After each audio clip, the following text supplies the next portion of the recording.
Welcome to Sacrilegious Discourse. I'm husband. And I'm wife. Together we're reading the Bible for the very first time.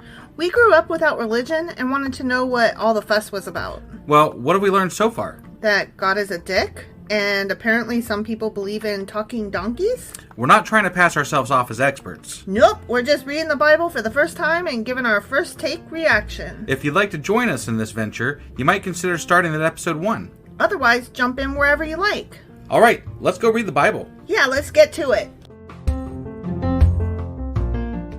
Husband! Wife! We are starting a new book. We sure are. What book are we starting? We are starting Jeremiah. We are. We are done with Isaiah and into Jeremiah. Yes. And he's not a bullfrog. He's not. He's a prophet. He is, yeah. Yeah. So we'll see how this one goes. I don't have high hopes, but it's not Isaiah at any rate. I have a prophecy. Do you? Yeah, I do. What is it? That God's going to suck. Because God's a dick. Yeah, pretty much. Okay. All right, you ready to get into Jeremiah? Yes. Let's do this. Okie dokie.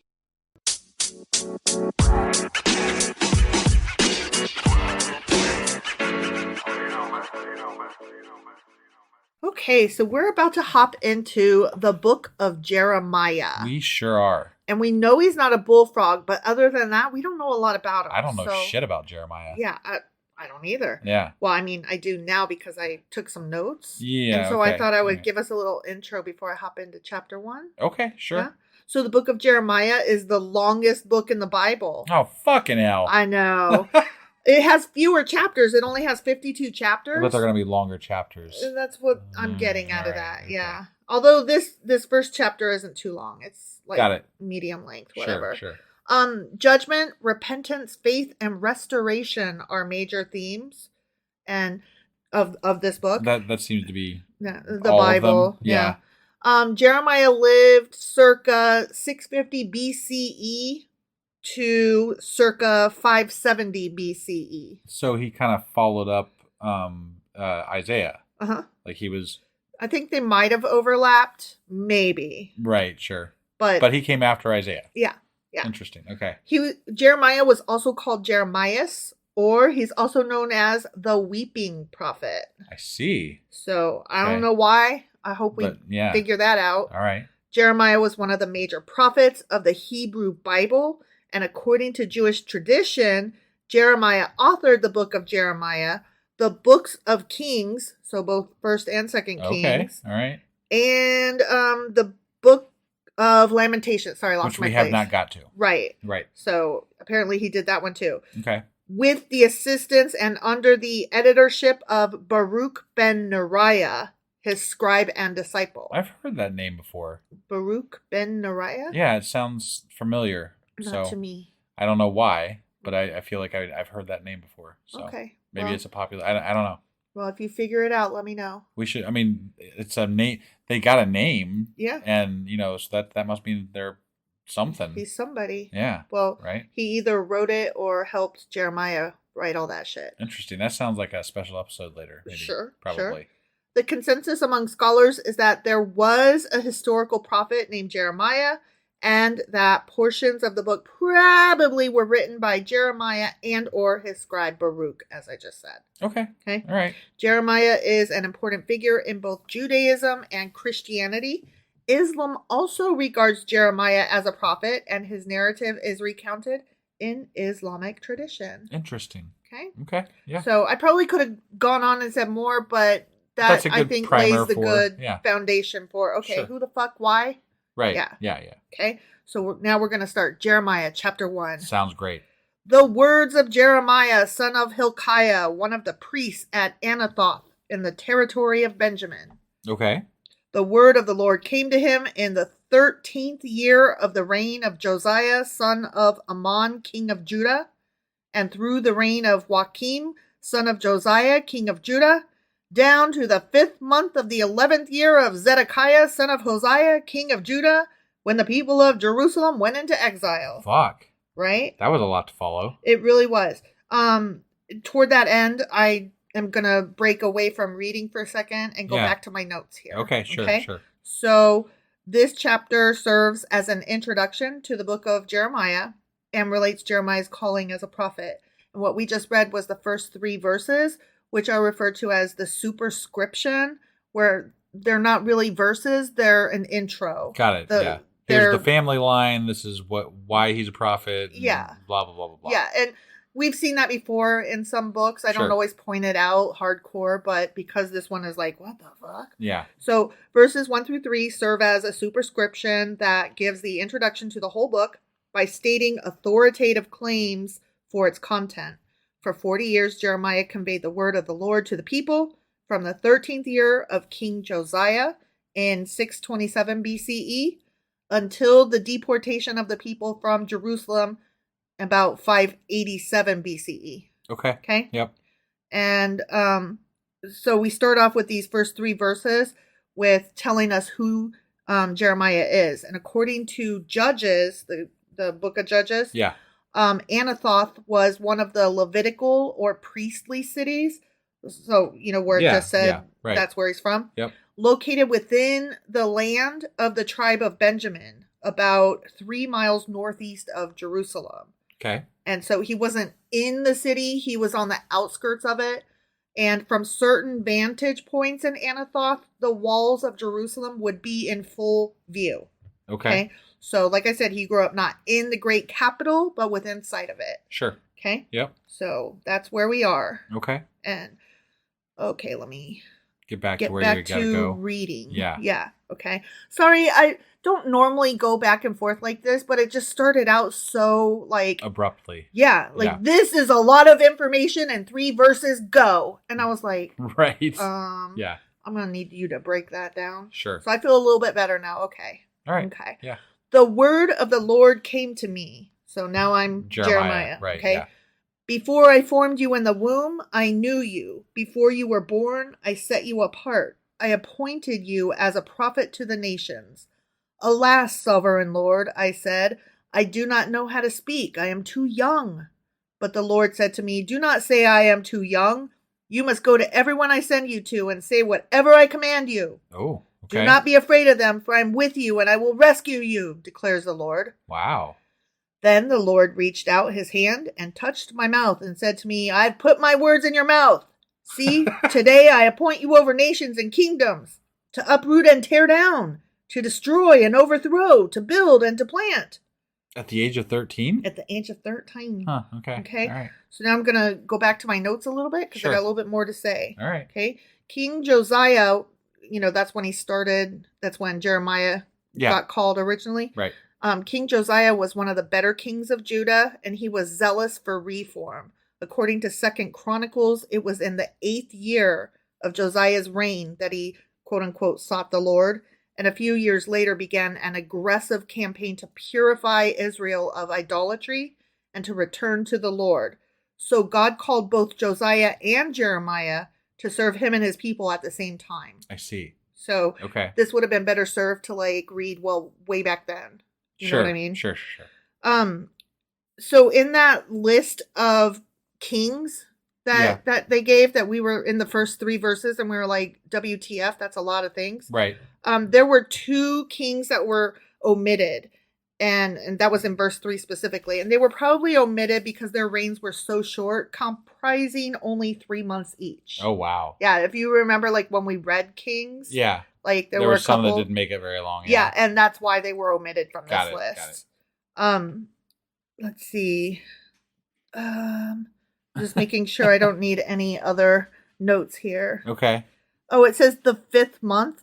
The official ministry of Jeremiah ends at the time of the deportation of the people from Jerusalem in July or August of 587 BCE in the early part of the 6th century BCE. Which is going to be very interesting to see, kind of because we're seeing them this is going to butt right up against the exile. Yeah. So we're going to see how this whole thing transitions into that, or at least gets close to it anyway. Exactly.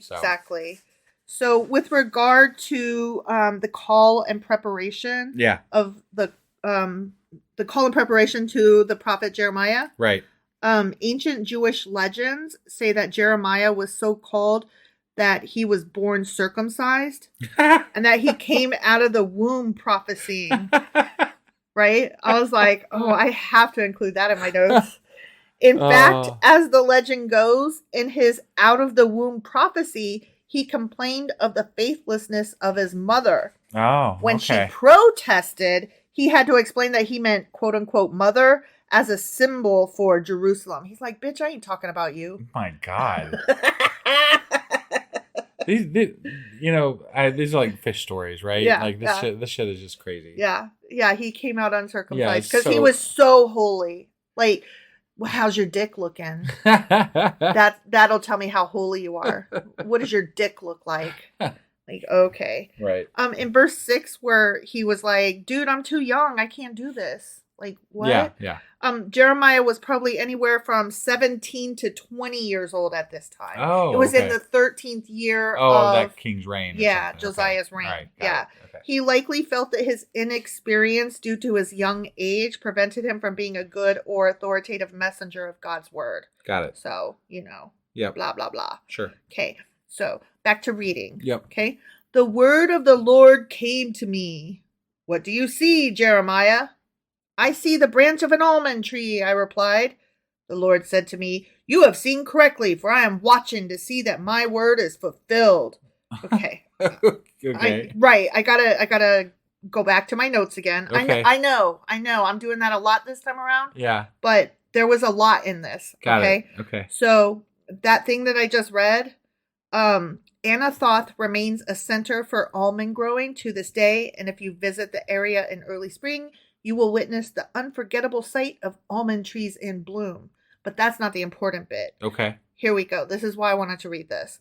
The Hebrew word for almond tree, seked, is close to and derived from the Hebrew word for watchful, soked. Okay. These verses contain a play on words that is lost in English. So when he said, you have seen correctly, for I'm watching to see that my word is fulfilled. That was a play on words when he's like, I see I gotcha. almond tree. Sure. So that makes it a little, okay, I'll let you have that because I love wordplay. Right. Yeah. So I just wonder how many times we've missed stuff like that where we're like, that's stupid. Right. I mean, I'm certain there is so much lost in translation. Yeah. Not even lost in translation, but like stuff that I didn't look closely enough at notes to see if there was anything there. Right. That me and you missed. Sure. That scholars might have. Oh, I'm sure we've missed tons. Tons. Yeah.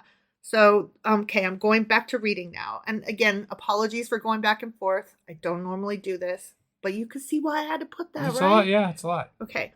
The word of the Lord came to me again. What do you see? I see a pot that is boiling, I answered. It is tilting toward us from the north. The Lord said to me, from the north, disaster will be poured out on all who live in the land. I'm about to summon all the peoples of the northern kingdoms, declares the Lord. Wow. Their kings will come and set up their thrones in the entrance of the gates of Jerusalem. They will come against all her surrounding walls and against all the towns of Judah. I will pronounce my judgments on my people because of their wickedness in forsaking me, in burning incense to other gods, and in worshiping what their hands have made. Get yourself ready. Get ready. Stand up and say to them whatever I command you. Do not be terrified by them, or I will terrify you before them. Wow. Don't be scared, or I'll give you something to be scared about, right? Yeah. Today I have made you a fortified city, an iron pillar, and a bronze wall to stand against the whole land, against the kings of Judah, its officials, its priests, and the people of the land. They will fight against you, but will not overcome you, for I am with you and will rescue you, declares the Lord. Wow. God really cares about this Jeremiah dude. Yeah. So that is it for Jeremiah chapter 1. Okay. That was a very strong introduction, right, to this new character. Yeah. Like we're off to the races with this one. I don't mind it so far. They had backstory. They had, why, like, gave his authority reasons and said how he's starting out. Like this is a much better story. Yeah. So far. I like too that there's a note about it that he wrote this either with or it was written by an editor. Right. You know, his disciple or follower, helper. I would think that would mean that this is going to be a little bit stronger. Right. You know, like as far as the way it's read and the way it reads. Yeah, so I'm into it. So far. Insofar as it's the Bible. Yeah, it's still right. I mean, God's still going to be apparently destroying Israel and you know, Judah. People are not doing good enough things and it's still going to be the same shit. Right. But at least this might be a little bit less painful. Yeah. And that's a plus in my book. I agree. Before we wrap up completely here, I do want to remind people that tomorrow, so if you're listening to this on Monday when it comes out, tomorrow, Tuesday, we do a live Discord event every single Tuesday at 10 p.m. Eastern. The link is always in the show notes for the newer episodes. So just click down there to head over to the Discord. We don't care that you don't know how to use Discord. No one there knew how to use Discord before joining, hardly. I still don't know. Yeah, wife still doesn't know. She's getting better, though. I got into the room a couple times by myself now, and they don't even call it a room. I don't even know what the fuck it's called. Get over there. So much fun. We do. At the Discord events. We really want to see you all there, so please join. And then that was Jeremiah chapter 1. Sure as fuck was. Which means that tomorrow we're going to be back with Jeremiah chapter 2. All right, we'll see you guys then. Bye.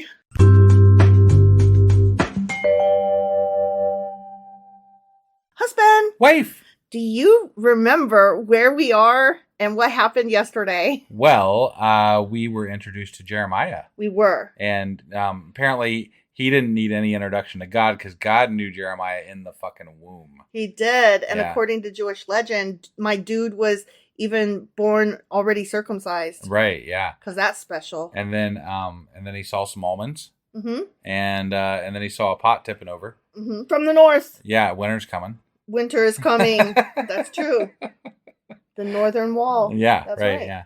So, I mean, a better written. Mm-hmm. It somewhat kind of still feels like an Isaiah, but like much better written. Right. Yeah. Like, okay, I'm good with this so far insofar as story. So far.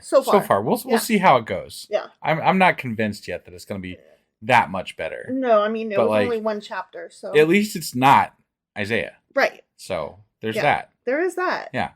So anyway, that was Jeremiah chapter 1. Sure as fuck was. Which means that today we're getting into Jeremiah chapter 2. All right, let's do this. Okie dokie.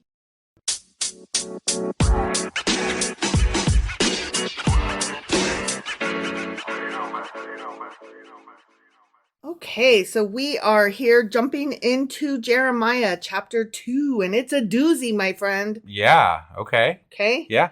The word of the Lord came to me being Jeremiah. Right, yeah. Go and proclaim in the hearing of Jerusalem, this is what the Lord says. The hearing of Jerusalem. Was this like let them hear you. Oh, okay. Go say it be within earshot. Hearing range. Got it, yeah, okay. Yeah. This is what the Lord says.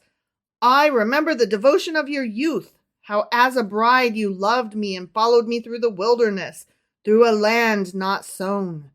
Israel was holy to the Lord, the first fruits of his harvest. Hold on, I call bullshit on this. Do you remember their journey? Yes. Quote unquote through the wilderness? This is supposed to be like once they got there, and maybe it wasn't all roses, but he got them there. There was never a point where God was happy with fucking Israelites. No, it's true. Like never, not ever. It's true. All who devoured her were held guilty, and disaster overtook them, declares the Lord. Hear the word of the Lord, your descendants of Jacob, all you clans of Israel. This is what the Lord says. What fault did your ancestors find in me that they strayed so far from me? Probably that they couldn't hear you, that you weren't talking to them. Exactly.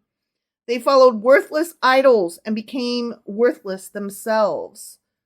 Okay, I gotta say. Does dude remember that he let them become enslaved and captured and killed? Like, does he remember these? Because, like, if you're asking me why do we not like you, right? Those are good reasons in my book. Right. No, I'm just saying. I totally agree with you. But I got to read 2 notes that I made. Oh, okay. All right. So in this chapter, God often refers to Judah and Jerusalem as Israel. Okay? Sure. Actually, not just this chapter, but this whole book, Jeremiah. Okay. Though the northern kingdom of Israel, representing the 10 northern tribes, fell to the Assyrians some 100 years before Jeremiah's work as a prophet. Okay. God refers to Judah and Jerusalem as representing all of Israel because it did. That's what it was. Yeah. Yeah. Okay. So that's one thing. Okay. Yeah. The other thing is that note that I just said, they went after worthlessness and became worthless themselves. Mm-hmm. I kind of liked that wording, and other interpretations phrase it differently, and I like those as well. One of them goes, they have followed idols and have become idolaters. Okay. And then another is, they pursued empty phantoms and themselves became empty. I like that. I see. That's the one I like best. Sure. Okay. Yeah. All right. Okay. So anyway, I'm real pissed at them because they suck. They did not ask, where is the Lord who brought us up out of Egypt and led us through the barren wilderness, through a land of deserts and ravines, a land of drought and utter darkness, a land where no one travels and no one lives, a land where this God throws birds at them. I can't. I mean, where is this guy? Not where to mention, is he? He sunk some of them into the ground. He lit some of them on fire. I know. I mean, there was all. He killed. But now, I'm sorry, but he was bad too. He was bad. Yes. And he didn't like them all. No. And so he's like, "What? Why aren't you asking where I'm at?" And I'm like, "Do you not hear them asking where you're at all the fucking time?" Right? Like, yeah, they are. That's what this whole fucking book is about. They're like, "Where the fuck's God?" Yeah, and they're like, "Well, that one doesn't exist. Might as well try a share of polls." So anyway, God is now going on with saying, why aren't you asking where I'm at? He says, I brought you into a fertile land, Canaan, to eat its fruit and rich produce. Yeah. But you came and defiled my land and made my inheritance detestable. Because they didn't, they worshipped idols and they didn't fear God. Well, and also because they sacrificed children. In their sure, sin. Okay. All right. That's a bad. I'll give God that no, one. I mean, I agree that's bad, but I mean, this is more about him not getting the worship that he wants, right? Even though he's like, you didn't fear me. Well, you also killed some kids, but anyway, you didn't fear me, right? Yeah, like priorities, bro. Exactly. The priests did not ask, "Where is the Lord?" Those who deal with the law did not know me. The leaders rebelled against me. The prophets prophesied by Baal, following worthless idols. Okay, I got a few more notes over here. So law refers to the priests and the Levites. So when they're talking about law, they're not like talking about like stop signs and speeding tickets. They're talking about Levitical law. Levitical law, the Torah is the law, is the word. Right. Like those terms are all interchangeable. Sure. So priests were supposed to teach, exposit, interpret, and apply the law for the people, and they weren't doing it. Okay. Another thing is, and somehow that makes it the people's fault too. Yeah. Because they're following the wrong people. Remember? Of course. You got to follow the right people. Yeah. Yeah. Of course. Oh, that's all I had for that one. Okay. Sorry. Mm-hmm. Sorry, I had quite a few notes because this is a bit of a long chapter. So right. I just wanted to make sure that we're clear on what we're reading. Sure. So, okay, he goes on, this whiny God. Cross over to the coast of Cyprus and look. Send to Kedar and observe closely. See if there has ever been anything like this. Has a nation ever changed its gods? Yet they are not gods at all. But my people have exchanged their glorious God for worthless idols. Okay. Have people ever changed their God? Yes. This one. Yeah. Well, but all the other ones, they pretty much stayed with their gods. And the Israelites just, they went with whatever God was local at the time.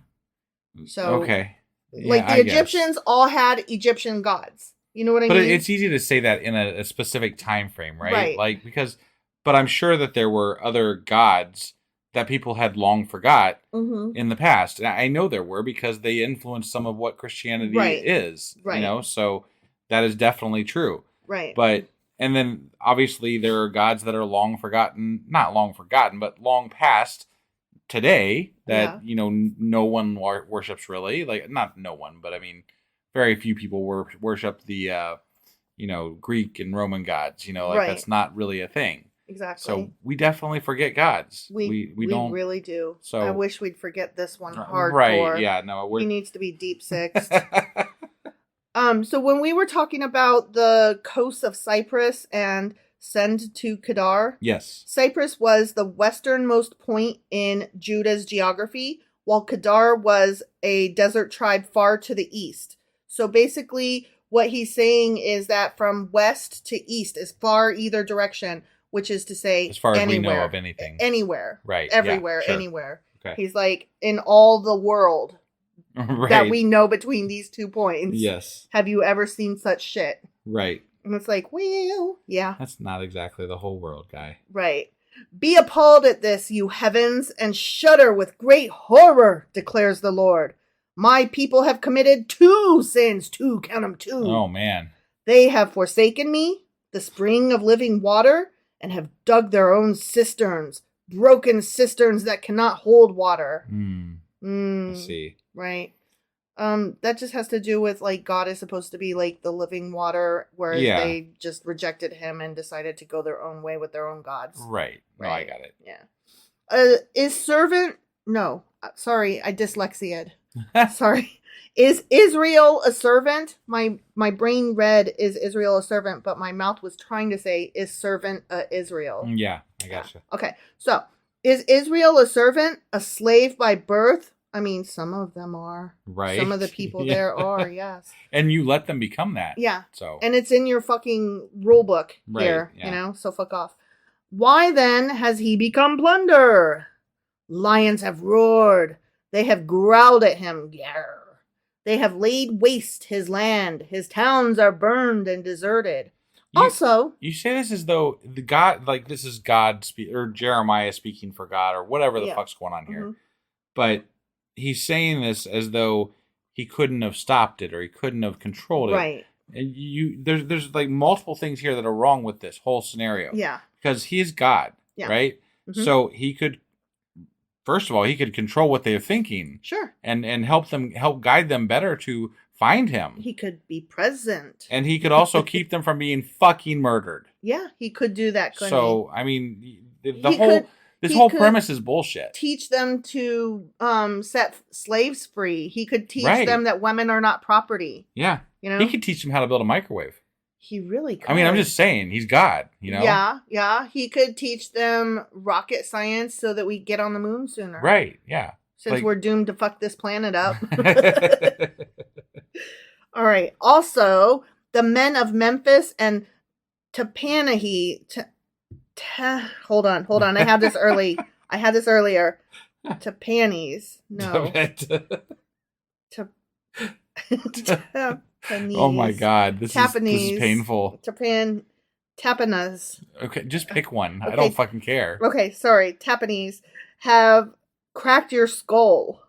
Okay. So let me read a note about that now that I can't pronounce it. Right. Okay. Yeah. So he's like saying the men of Memphis and Tapanahes or whatever have cracked your skull. Shut up! I can't pronounce it. I don't know.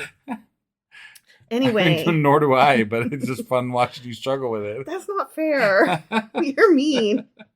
So Memphis was the ancient capital of Lower Egypt near modern Cairo. Okay. Okay, and Tapanhes. Okay. Tapanhes, yeah. Was an important fortress city on the northern border of ancient Egypt in the northeastern Nile Delta, generally equated with the Greek city of Daphne. Okay. Okay. Yeah. And so where it says they cracked your skull. Mm-hmm. That is in the King James version translated as broken, but it also may be read as grazed. Okay. So whatever these guys did, they either cracked, broke, or grazed your fucking skull. Got it. Okay? Yeah. Which I find hilarious regardless of how you say it. Sure. Okay? Those men, they cracked your fucking head. That's what. Right. Okay? Have you not brought this on yourselves by forsaking the Lord your God when he led you in the way?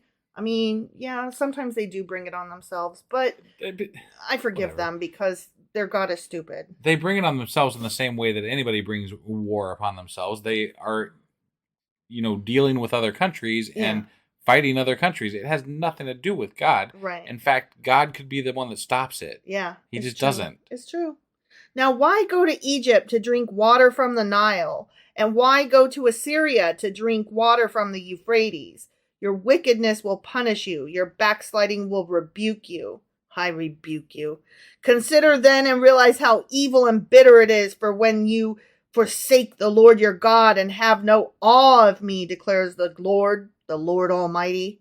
I'm assuming that the other rivers were closer to other centers of other gods? No, he's saying when you drink water from the Nile, you're turning to Egypt for help. You're turning to their gods, like you're going to Egypt. Okay. When you're drinking from their waters, you're not drinking from my waters, right? I gotcha. And when you go to Assyria, you're not asking for God's help. You're asking for your neighbor's help. Yeah, and you're trusting in their gods.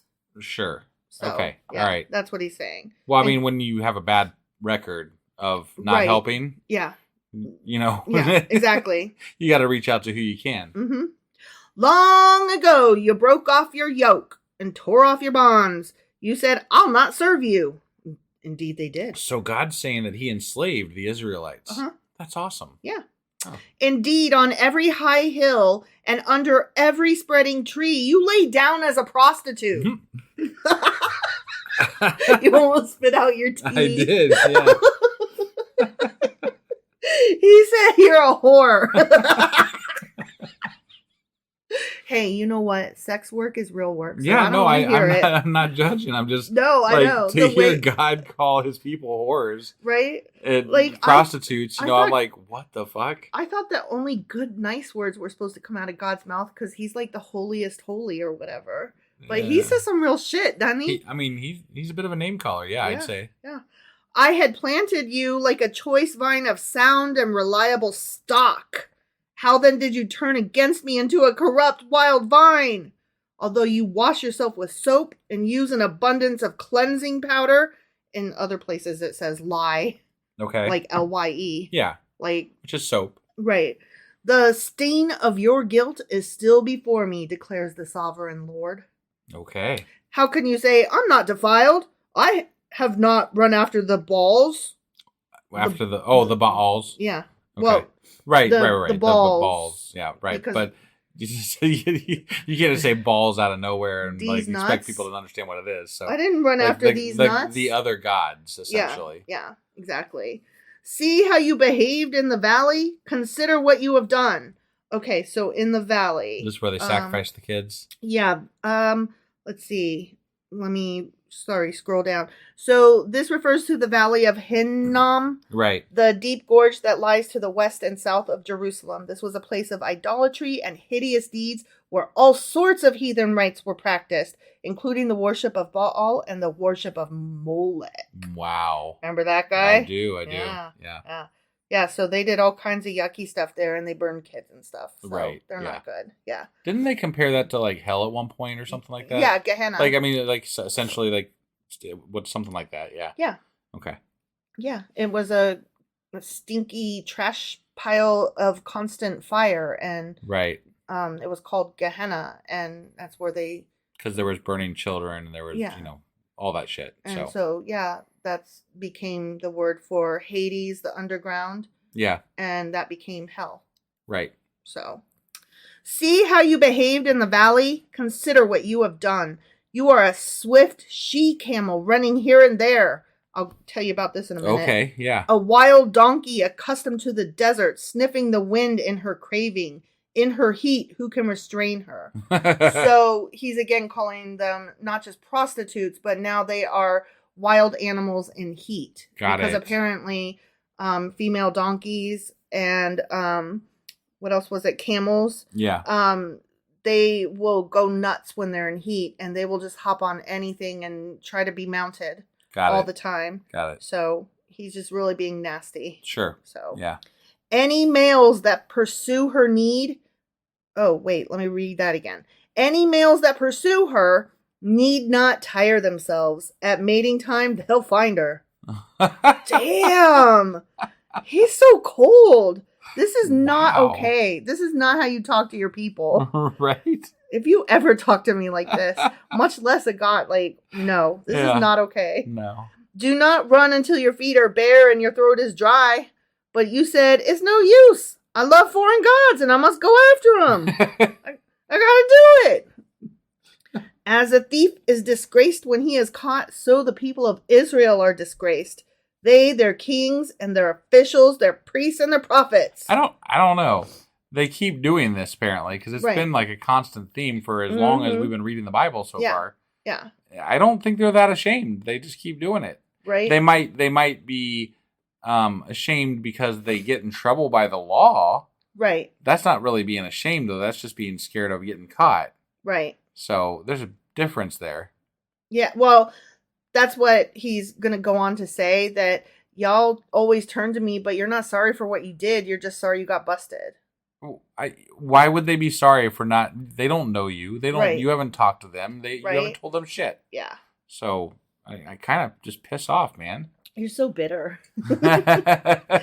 Now, I have something interesting to say about this next section, because I took notes on it based on what it said in the King James Version, but it looks like it got corrected in the version that we're reading, which makes my notes very interesting. Okay, sure. These people say to wood, you are my father, and to stone, you gave me birth.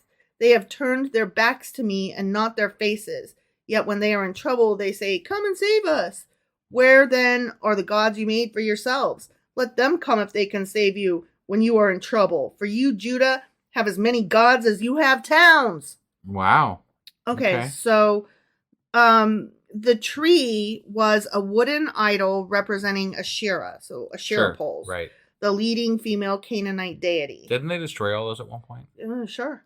Sure, if you say eons so. ago. God says they were gonna. Right, yeah. The stone represented Baal, the leading male Canaanite deity. Okay. There is a small amount of satire here, for it is the female symbol, the tree, that is called father in the King James Version. Okay. And the male symbol, stone, that is called you who gave birth, or you who gave me birth. Okay. So in the King James Version, apparently that satire exists. Got it. But in our version, it says, oh no, they say to wood, you are my father. Okay. Yeah.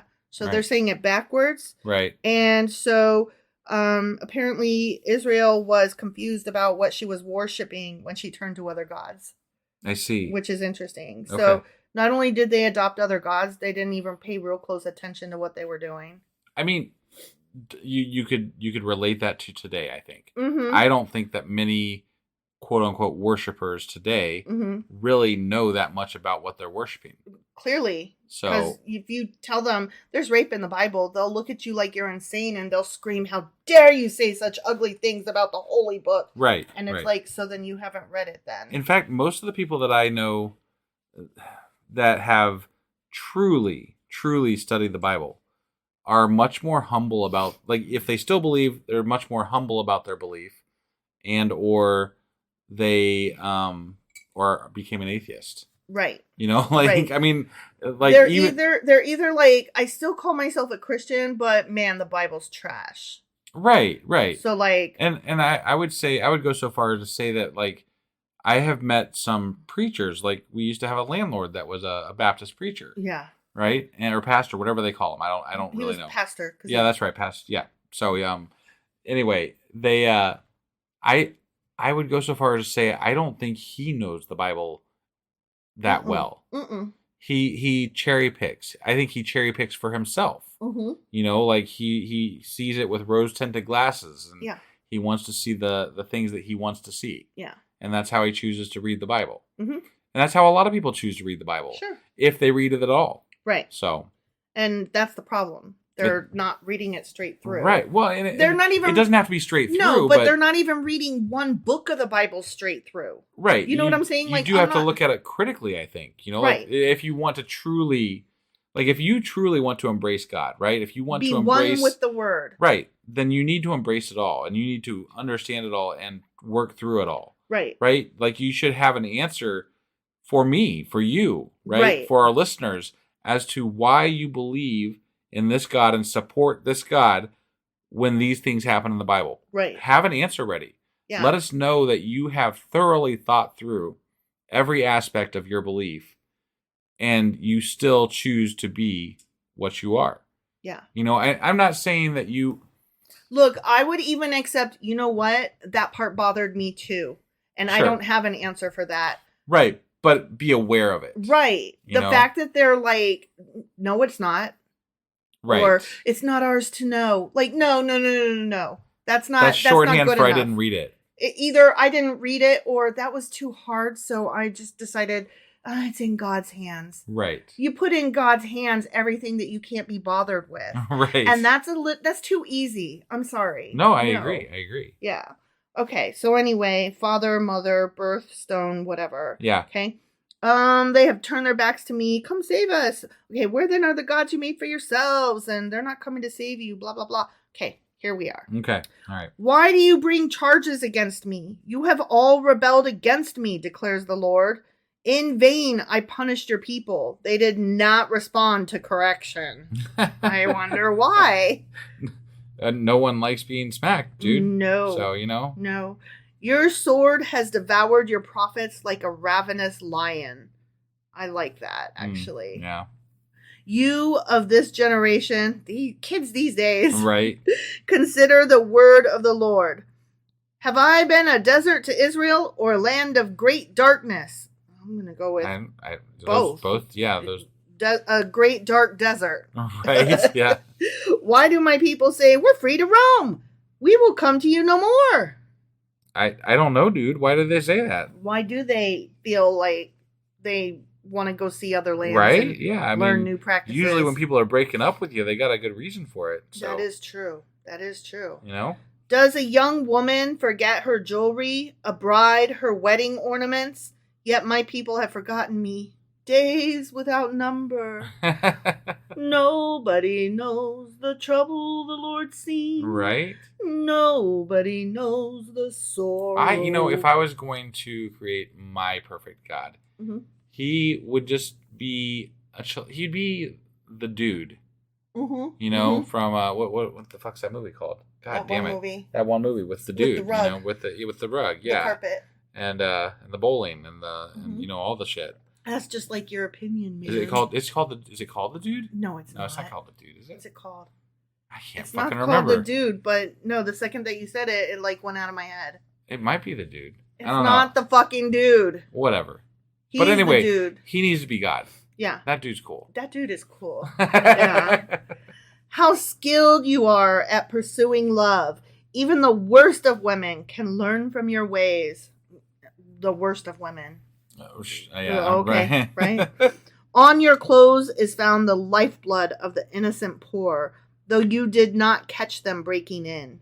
Yet in spite of this all, you say, I'm innocent. He's not angry with me.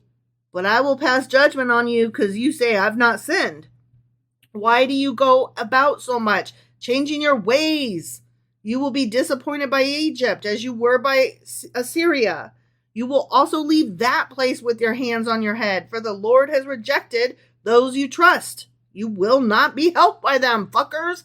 The end. I mean, shit happens to everybody.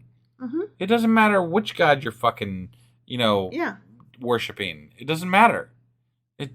Shit's gonna happen. Yeah. Because it doesn't fucking matter. Right. Like, life happens regardless of which god you fucking worship. There are many gods that people worship across the world now. Mm-hmm. And shit happens in their lives all the fucking time. It didn't stop global climate change. Right? It doesn't make a fucking lick of difference. Nope. Whether you worship this god or that god or no god, it doesn't fucking matter. Mm-mm. Things happen. Yeah. You know, I just don't know what else to say about it. It makes me so angry that he's like, if you just listen to me, but then like he's like, well, even though you listen to me, you're still gonna. I mean, just like there's so many, just back and forth and contradictions and bullshit, and I hate it. He's an asshole, and I don't like him. And he's a chauvinist pig. Yes. And he's racist and xenophobic. Oh yeah. And get the sense that he's like anti-pride and I just don't care for him. Yeah, there might have been a moment in my life, maybe even a few years moments in my life, where I thought I wanted to find out what God was and possibly, learn more about that and possibly worship it, right? Yeah, tell me what that is. Because of peer pressure, who doesn't want to fit in? Who doesn't want to feel good? Right. So, it was something that I was curious about. But the more... And this happened before we started this project. Mm-hmm. Because, I was very not religious before the project. Oh, I know. But the more I know about religious people, about religion in general, about Christianity specifically, because that's more prevalent where I am, mm-hmm. I am turned further and further away from this shit because it is so bad. The more we read, the angrier I get, too. Yeah, because there's no redeeming qualities. It is all shit. Maybe Jesus will be better. I don't give a fuck. And at this point, Jesus is God's son, right, or whatever. I don't fucking know. It doesn't matter. But he's I don't buy it. He's apparently in that mix or whatever, right? It's that the original God is still the original God. Yeah. He's still the fucker that did all this shit. Yeah. And regardless of what you tell me, this is still bullshit. Yeah. I haven't reached the New Testament, so I'm not sure how much pretzel twisting we're going to have to do to make all that work. And I know that the Catholic Church does a lot of pretzel twisting to make it all come together with, the Father, the Son, and the Holy Ghost. And, the Trinity is one and blah, blah, blah. I don't really care about the twisting together of the gods. I care more about whatever the messages are that they're trying to deliver, right? Right. To me, what I'm trying to discover in the Bible is more about the overarching messages that are there, the idea of what God represents, I guess, is what I'm curious about. Mm-hmm. And so far, it does not represent good things. Nope. To me. It sure do not. And I'm sorry to go on this big old rant about it, so. That's fine with me. That's what we're here for. Well, anyway, that was Jeremiah chapter 2. Sure as fuck was. Which means that we'll be back tomorrow on our live Discord. Mm-hmm. Actually, for those of you listening, probably when this releases, it'll be tonight. Yes, that is right. At 10 p.m. Eastern. Mm-hmm. Link is in the show notes. Yep. Join us there. Yep. And we will be doing our live episode for... Jeremiah chapter 3. Yeah. Yeah. So we'll see you then. Yeah. Bye. Bye.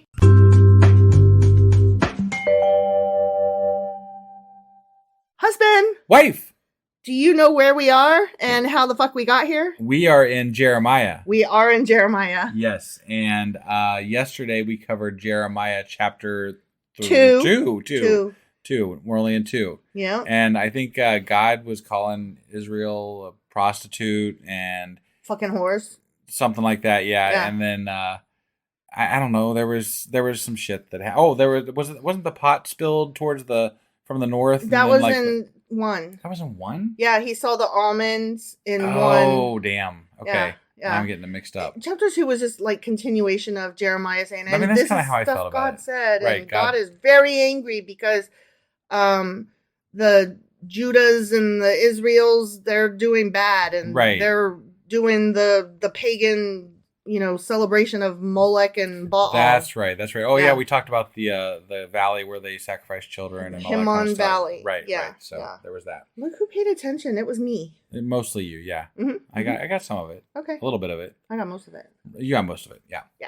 So that was Isaiah chapter 2. It sure as fuck was. Which means that today we're getting into Jeremiah, not Isaiah, chapter 3. I can't get that out of my head. We had to start over one time already because I said Isaiah. It's Jeremiah, damn it. Yeah. Jeremiah. But we're not starting over this time. No, I know. We're going to just go with it. Yep. So Jeremiah chapter 3. Yeah, let's do this. Okie dokie.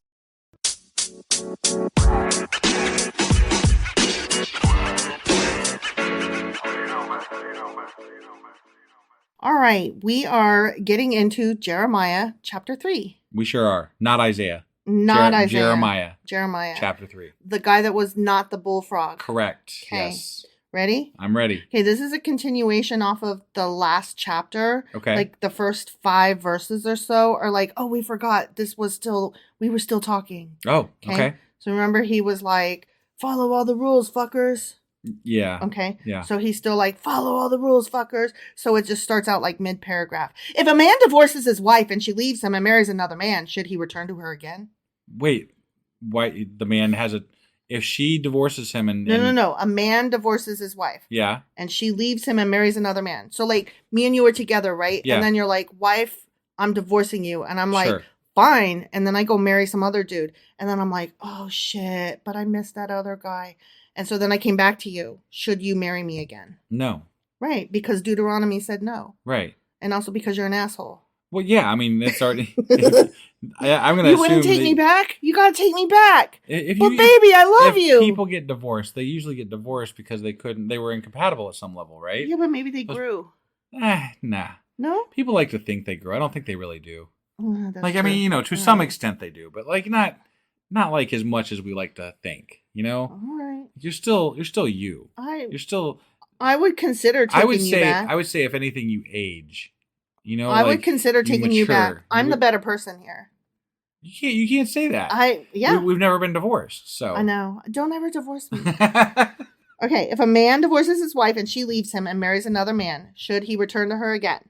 We decided no. Yeah. Would not the land be completely defiled? Would it? According to Deuteronomy, that marriage would be null and void. You're not supposed to do that. Okay, sure. Okay? But you have lived as a fucking prostitute with many lovers. Wow. He's calling Israel. Yes, because they like all those other gods and shit. And so he's comparing himself as a husband, saying, like, you left me and married other and quote unquote should I take husbands. You back because you... Yeah. Okay. And so he's saying, would you now return to me? Okay, but you have lived as a prostitute with many lovers. Would you now return to me? Declares the Lord. Look up to the barren heights and see. Is there any place where you have not been ravished? The barren heights are Look at all those places you've been fucking around with me on. Okay, I have to say something. First of all, when he says, look up at the barren heights, he's talking about the hills where they did all of their sacrifices and their sex things. Right, that's what I figured. And ravished here doesn't just mean like nasty sex. Okay. Sometimes it also means rape, according to some of the things that. But still, I mean, he's essentially saying, look at all these places you cheated on me on, whatever. Yeah. So that hill and that hill right? and that hill, that mountain over there. By the roadside, you sat waiting for lovers like a nomad in the desert. You have defiled the land with your prostitution and wickedness. Therefore, the showers have been withheld, and no spring rains have fallen. So, that's why there's a drought because they were fucking around with some other gods. Yeah, and then in my notes, I read something that's ironic is that the very thing that these people were going to the other gods and goddesses for was fertility and agriculture. Right, because God wasn't delivering probably, right? Yeah, I mean, so they were going to these like false gods and idols and stuff for this, and God's like, oh, you are going to them for that, so then I will take it away. And that's where I take some issue with God here, because when God says, you turn your back on me and stuff, the reason people generally turn their back on whatever is because it's not giving them what they need. Right. Right. So obviously God was not giving them the water and the the crops and the things fertility. That they needed. Yeah. So they went elsewhere for their prayers to be heard by something else because they needed those fucking crops. Here's God, there's God, everywhere's God, right. God. Whatever. And I don't blame them. If you believe in gods and you think that one of them can help you, why not try to make it happen, Exactly. So. Yet you have the brazen look of a prostitute. I'm just saying. You refuse to blush with shame. Like, not only are you doing this, you're not even embarrassed about it. Got it, yeah. Like, wow. Right. Have you not just called to me, my father, my friend from my youth? Will you always be angry? Will your wrath continue forever? This is how you talk, but you do all the evil you can, you fucks. Evil to him. Right. And not necessarily evil to them. No, yeah, I totally agree. The way I'm interpreting how these people lived, based on what I'm reading, what we've been reading in the Bible, is that their idea of what life was more, it wasn't centered around Yahweh necessarily. Right. It was centered around their own lives and what they had going on. And if that meant worshiping another god to help something out, so be it. And sometimes it meant following the leadership of whoever was running the clan or tribe or kingdom or whatever. I mean, if your fucking area gets taken over by some other clan or tribe, then you're going to follow that group because you don't want to die. Right. And honestly, I'm just trying to grow my grass or whatever. Right. Like, I ain't trying to get in trouble with, like, the law. Yeah. Okay. So now we're entering a new section. So this is chapter 3 proper. Okay? Okay. During the reign of King Josiah, the Lord said to me, I think me being Jeremiah. Yeah. Have you seen what faithless Israel has done? Ugh. She has gone up on every high hill and under every spreading tree and has committed adultery there. That bitch. Now he's spreading rumors to his prophets. He's like, did you hear? I know, right? Man, that Israel. I saw Israel's ankles. I thought that after she had done all this, she would return to me, but she did not. And her unfaithful sister Judah saw it. Oof. I gave faithless Israel her certificate of divorce and sent her away because of all her adulteries. Yet Are we talking about like the northern tribes of Israel now? Mm-hmm. Because they're currently occupied. Yeah, right? they've been taken over by Assyria, I believe. Right. Yeah, they're done. Okay. So all right. Yeah, he's like, Israel fucked around and found out. Right. And now Judah is doing the same goddamn thing. What the fuck? Right. So, yeah, I saw that her unfaithful sister Judah had no fear. She also went out and committed adultery. Because Israel's immorality mattered so little to her, she defiled the land and committed adultery with stone and wood. In spite of all this, her unfaithful sister Judah did not return to me with all her heart, but only in pretense, declares the Lord. The Lord said to me, faithless Israel is more righteous than unfaithful Judah. Because they're pretending to be righteous and they're not. Right. Whereas at least Israel is like, fuck off. Well, not only that, here, let me get out of this little thing here and go into my notes because I actually You got something on this? Yes, and it's worth me scrolling to try to find my notes. Well, and they did cover in there the stone and the stone and the tree. Wood. Yeah. Wood. Yeah. And that was something that we talked about yesterday or the day before with regard to those are basically other gods or idols or whatever, right? Yeah. So only they didn't really even the people in Israel, according to the Bible, didn't really know what or who they were worshiping to. They were just worshiping kind of willy-nilly. Exactly. So that verse 11 said, the Lord said to me, faithless Israel is more righteous than unfaithful Judah. Okay. And so to unpack that a little bit, this is an interesting statement considering how deeply the northern kingdom of Israel gave themselves over to idols. Even so, there are several reasons why Judah's sin was even worse. Okay. Judah had the example of Israel to learn from, an advantage that Israel did not have. Right. So there's one. Yep. Judah was closer to the temple and center of worship. Right. So they should have known better. Sure. Judah had better and more spiritual kings than Israel. Like if you lined up their lists of kings. Yeah. Judah had more. Being closer, just going back a step here, but being closer to the temple helps you know better because apparently God can't yell any further than like a bullhorn. Yeah. Okay. Yeah. All right. I just wanted to double check. Remember, he's very local. Yeah. No, I know. I mean, he thought the whole world was fucking, from this tent to that one over there. Right. Yeah. Okay, finally, Judah's problem was treachery and the pretense of repentance. At least Israel was honest in their sin. Like, they were like, no, I'm sinning. Fuck off. I'm not even going to pretend with you. Sure. So, I thought that deserved spelling out because that is such an interesting, weird thing to say. Right. That one is more righteous than the other. Like, you're comparing, like... The one that's been actually punished is more righteous than the one that is still... apparently trying to be better. Right. I mean, at least attempting to or whatever, I've got 2 loaves of bread that are both out of date. Right. And I have to tell you, I don't give a shit which one is further out of date. They're both bad. That's the way I'm looking at it. But, you know, I'm not God, so what the fuck do I know? Right. Okay, so God's continuing. Or, no. Jeremiah. No, this is still God. This is Jeremiah speaking as God. Okay. Right. Faithless Israel is more righteous than unfaithful Judah. Go, proclaim this message toward the north. Return, faithless Israel, declares the Lord. Okay. I will frown on you no longer, for I am faithful, declares the Lord. I will not be angry forever. So he's going to take the Israelites in he's telling the north them, come back. He's like, come on back. Yeah, he's telling them, caveat, only acknowledge your guilt. You have rebelled against the Lord your God.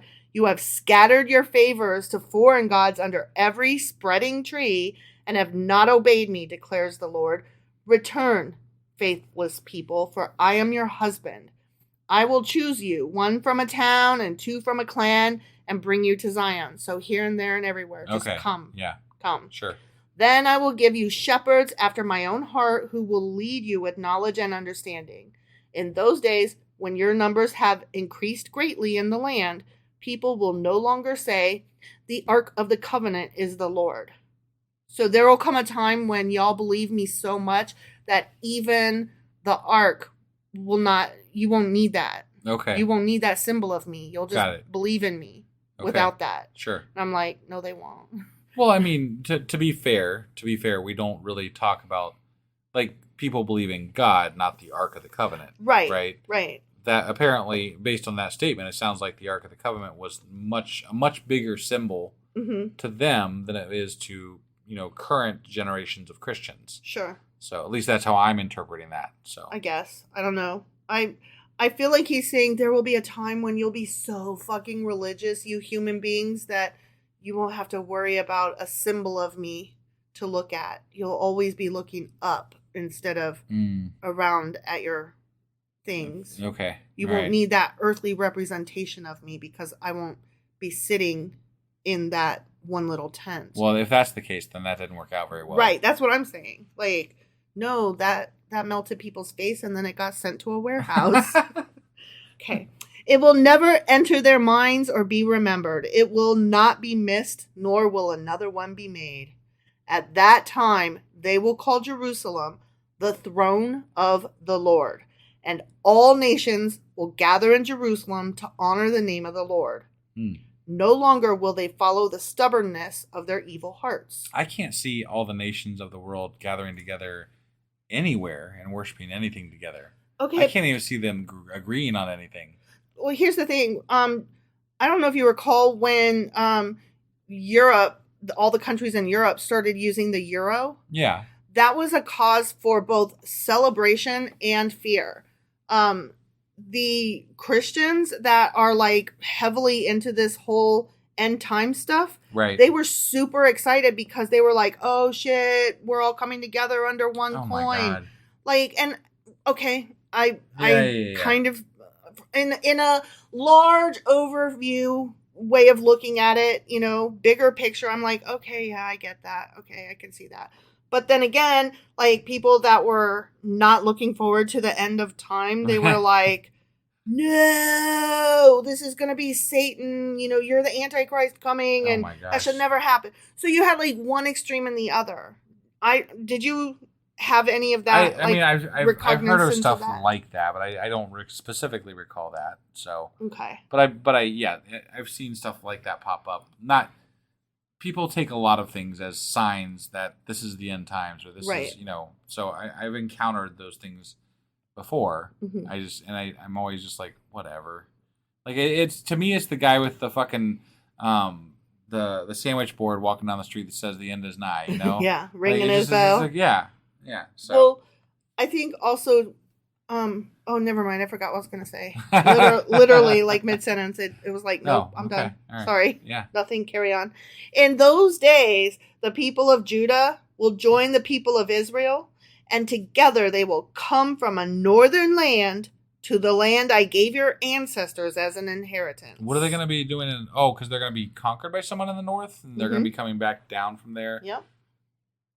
Okay. And that kind of, trouble come from the north. That's Babylon. Babylon came from the north. Did they? Yeah. Oh. I'm pretty sure. I didn't think Babylon was from the north, but... I thought they were. I could be wrong. I thought that was the whole big deal. Oh, okay. I could be wrong, too. I mean, God knows that I am no fucking map reader. I myself said, how gladly would I treat you like my children and give you a pleasant land and most beautiful inheritance of any nation. I thought you would call me Father and not turn away from following me. Just for the record, Babylon is to the east of Jerusalem. Okay, my bad. It's like over in Iraq. Okay, well, so, you know. I'm just saying. Like I said, I'm no Atlas. Right. No, I shrugged. It just didn't sound right to me, so I just wanted to double check real quick. So you didn't hear what I said. You shrugged? I said I'm no Atlas. I shrugged. Okay. But like a woman unfaithful to her husband, so you, Israel, have been unfaithful to me, declares the Lord. A cry is heard on the barren heights, the weeping and pleading of the people of Israel, because they have perverted their ways and have forgotten the Lord their God. Return, faithless people. I will cure you of backsliding. Okay, I have to read something about that, the word backsliding. Ready? Sure. The phrase return backsliding is a play on words from the same root, shub, to turn. So the faithless backslider is saying turn away, and they are invited to return, which is turn back. Okay. So it's another one of those play on words things. Yeah, sure. You know, that almonds and turning back. Got it sounds more clever in their language than ours. Right. Surely the idolatrous commotion on the hills and mountains is a deception. Surely in the Lord our God is the salvation of Israel. Don't call me Shirley. From our youth, shameful gods have consumed the fruits of our ancestors' labor, their flocks and herds, their sons and daughters. Let us lie down in our shame and let our disgrace cover us. They're saying gods, these other gods, consumed their fruits of their labor and stuff. Yeah. So again, we're giving, we're giving them they're saying they're there. They're saying those are gods, and they did things. Yep. Again. Yep. Even though in Isaiah we just got done saying, nah, it's just the one God that one time. Yeah. So that one monotheism. Right. We had a mono moment. What I really like is let us lie down in our shame and let our disgrace cover us. That is like 3/4 of the definition of medical clinical depression.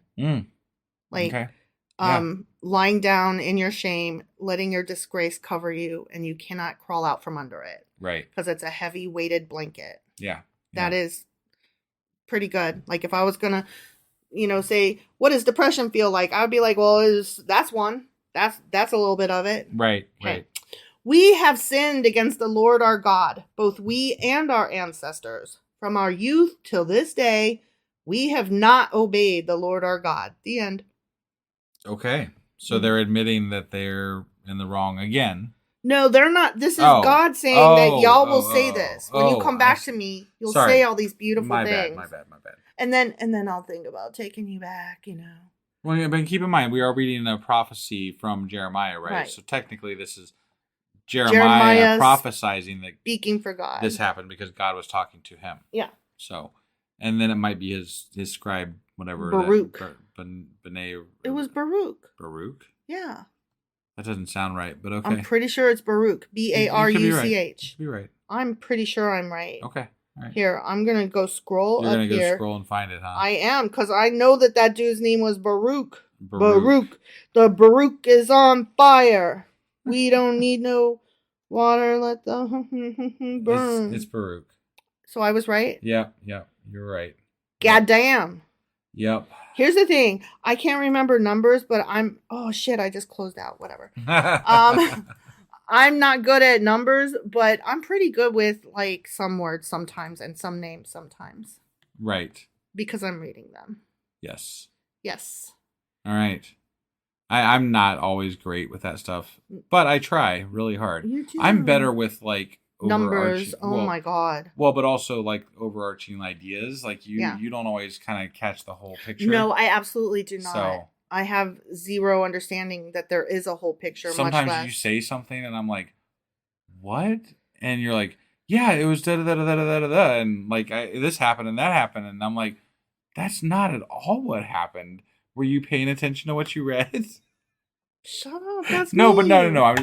Sometimes it's very confusing in the Bible, and like if you're not listening intently, I was gonna say it can be very hard to. I've said this before that I have a very difficult time sometimes when it is more like dense material. Right. I have a really hard time taking it in as I'm reading it out loud for the first time and trying to do a decent reading that other people will not hate. Right. Well, and you've even seen me as we sit here, you reading the Bible to me. Sometimes I'm sitting here like kind of half acting it out as you're reading it, so I can like keep track of what's happening. I know, I'm watching your hands and you're like, this one. Like you look like you're playing with sock puppets and it's just your hands. Right. Yeah. It's so cute. I'm trying to make sure, I'm trying to like visualize what's happening. This guy and that guy. And then they went under the tree and they banged. No, that's not what happened, baby. Right. Yeah. No. Right. You worm. So that was Jeremiah chapter 3. Sure as fuck was. Which means that tomorrow we'll be back with Jeremiah chapter 4. And for those of you who didn't join us on Discord tonight, boo hiss. You need to do it. You need to get over here and join us on Discord. It's so fun. The link's in the fucking show notes. Go down and click on it now. You won't remember later. You know you won't. Just do it now. Right? And we have so much fun. Yeah. I'm an idiot. Husband can't keep the computer on to save his life. No. I mean, it's... Oh, be aware that if you do jump in, that we're going to have to restart once before you can actually hear it, because that's just the way it always goes. Yeah. So, just giving you a heads up. It's a fucking goat screw, but it's a good goat screw, though. Right. And we love everybody on Discord. It's such a great time. It's a great audience. Great fun. Yeah. And we love you all, actually. But, like, we can't talk to you as well. Right. When you don't come over to Discord. Yeah, so come play. We want you there. Come play with us. Yeah. It's fun. All right. So that's all we got for today. That's all we got for today. We'll see you guys later. Bye.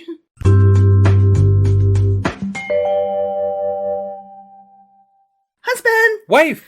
Do you remember what happened yesterday and where we are today? Well, we're getting a late start here. And we're actually doing this kind of a day late, almost, sort of. Almost, sort of. Yeah, sorry. But I believe yesterday we read Jeremiah chapter 3. We did. And in that chapter, I believe God was talking about the infidelity of Israel and how they were not being faithful to him and, blah, blah, blah, blah, blah. And then he was talking about how the northern tribes were like, at least they were honest about it, and then they got fucked over because he abandoned them, and then they got conquered and shit. So, yeah, that was that. So he's like, Judah, what's your excuse kind of thing. Right. Yeah. So there was... Oh, you know what? But to say that it was God telling them, we should clarify, it was Jeremiah saying it was God telling them. Yeah. No, I mean, God didn't say shit, so... Right. There's that. Now, before we get into what we're doing today, I do want to mention we have a new patron. What? Yep. Their name is Elizabeth O. Elizabeth, thank you. Thank you so much for becoming a patron. And we just can never express it enough as to how much it means to us and how much we appreciate what you guys do for us and what you are doing for us, Elizabeth. Your help is so meaningful. Thank you, Elizabeth. Yeah, we could not do this without you guys, and it is just knocks us out of our socks every time we see it. So and I always fall off my horse too. Yeah, that too. Right. So that being said, what are we getting into today? Well, we did Jeremiah chapter 3 yesterday, so today we're getting into Jeremiah chapter 4. All right, let's do this. Okie dokie.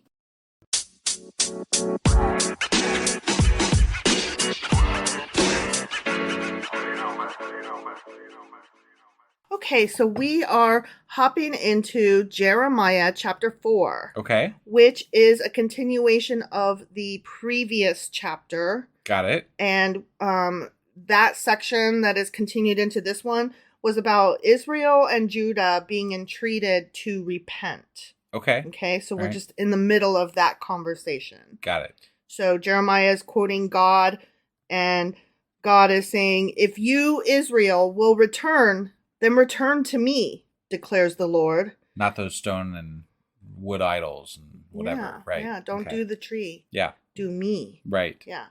If you put your detestable idols out of my sight and no longer go astray, and if in a truthful, just, and righteous way you swear, as surely as the Lord lives, then the nations will invoke blessings by him, and in him they will boast. I see.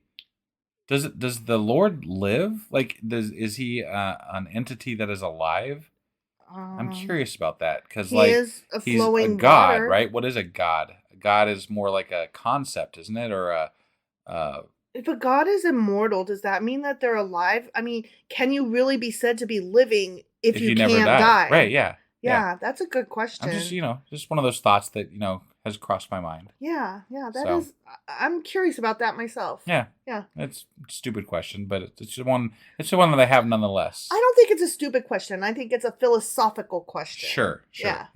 Philosophy doesn't necessarily have to have a specific point to it. Right. Like, I don't know, to say it's pointless has a little bit of a negative and pointless, right. I don't like that. Right. That's a bad connotation. Okay. But just something to ponder. Right. Right. Yeah. Okay. This is what the Lord says to the people of Judah and to Jerusalem. Break up your unplowed ground and do not sow among thorns. Circumcise yourselves to the Lord. Circumcise your hearts, you people of Judah and inhabitants of Jerusalem. Oh, that I've seen a church. It might have been even near here. It was called Circumcision of the Heart. Oh, so that's where that comes from. That's where that comes from. Okay, I don't like that. It's too chop off the foreskin of your dick. Right. Yeah. No. It's not a good visual image there. There's nothing that the word circumcise can ever be used for that won't make you think of a penis. Right. Yeah. Kind of like when you hear the word swallow, you only think of one thing immediately, right? Or moist. You only think of one thing immediately. Right. Yeah. To be fair, like a miscarriage of justice. Miscarriage also carries a specific. Sure. And like, Yeah. I'm going on now. Words. Sorry. Things. I was about to go on for another half hour on good use of words. All right. So circumcise yourself to the Lord. Circumcise your hearts, you people of Judah and inhabitants of Jerusalem, or my wrath will flare up and burn like fire because of the evil you have done. Burn with no one to quench it. Do you like how that escalated? Well, I will never understand a God that cannot stand his people worshiping anybody but him. Like it really shouldn't have anything to do with him directly. Right. Like it should have to do with their actions and the way they live their lives, right? Yeah. If you are a God, right? Yeah. And you shouldn't care right. whether that's direct the love of life or the way that you're living your life is directed as a result of this God or not. Like, I don't understand the idea of a jealous God. I don't understand the idea that the God is more important than the people. Right. Yeah. Like, we're down here living. You're up there. You're fine. Right. You're immortal. You're fine. We have to deal with the ins and outs of life. And that's what I'm saying. The focus should be on how people are living their lives. Right. If there is a God, right? Right. If there was actually a God, this God should be able to know how to be a decent entity. Right. You would think. Would think. And that wouldn't entail it being jealous of of what you're worshiping, but more interested in how you're living your life and how you're moving through the world. Exactly. Right? I agree. 100%. Like, how small are you? That's something I've always been hung up on is like, why is this God care so much about whether we worship it or not? Right. Why doesn't it care more about how I live my life? Why do you care more about whether I worship you than whether I'm like raping children or killing cats? Yeah. Like, honestly, I think your priorities are fucked. And that's what that's what I cannot wrap my head around. Yeah. And that's a big reason why I never even entertained the idea that this God is real. Right. Right. I mean, among other things, but sure, that is definitely one of those things. It's like definitely a sticking point. Sense. Yeah. It's not even. It's not logical. No. No. Not that a faith has to be logical, but it should make some kind of sense. And it's one of those things that makes you go, even if there is a God, even if there was a God, right? I don't like this one. No, I don't either. He's a fucking dick, and he's jealous, and fuck him. Yeah, I totally agree. All right, we're starting a new section in this chapter now, okay? Okay. And shit's about to go down. It's about to get real. Oh, okay. Announce in Judah and proclaim in Jerusalem and say, sound the trumpet throughout the land.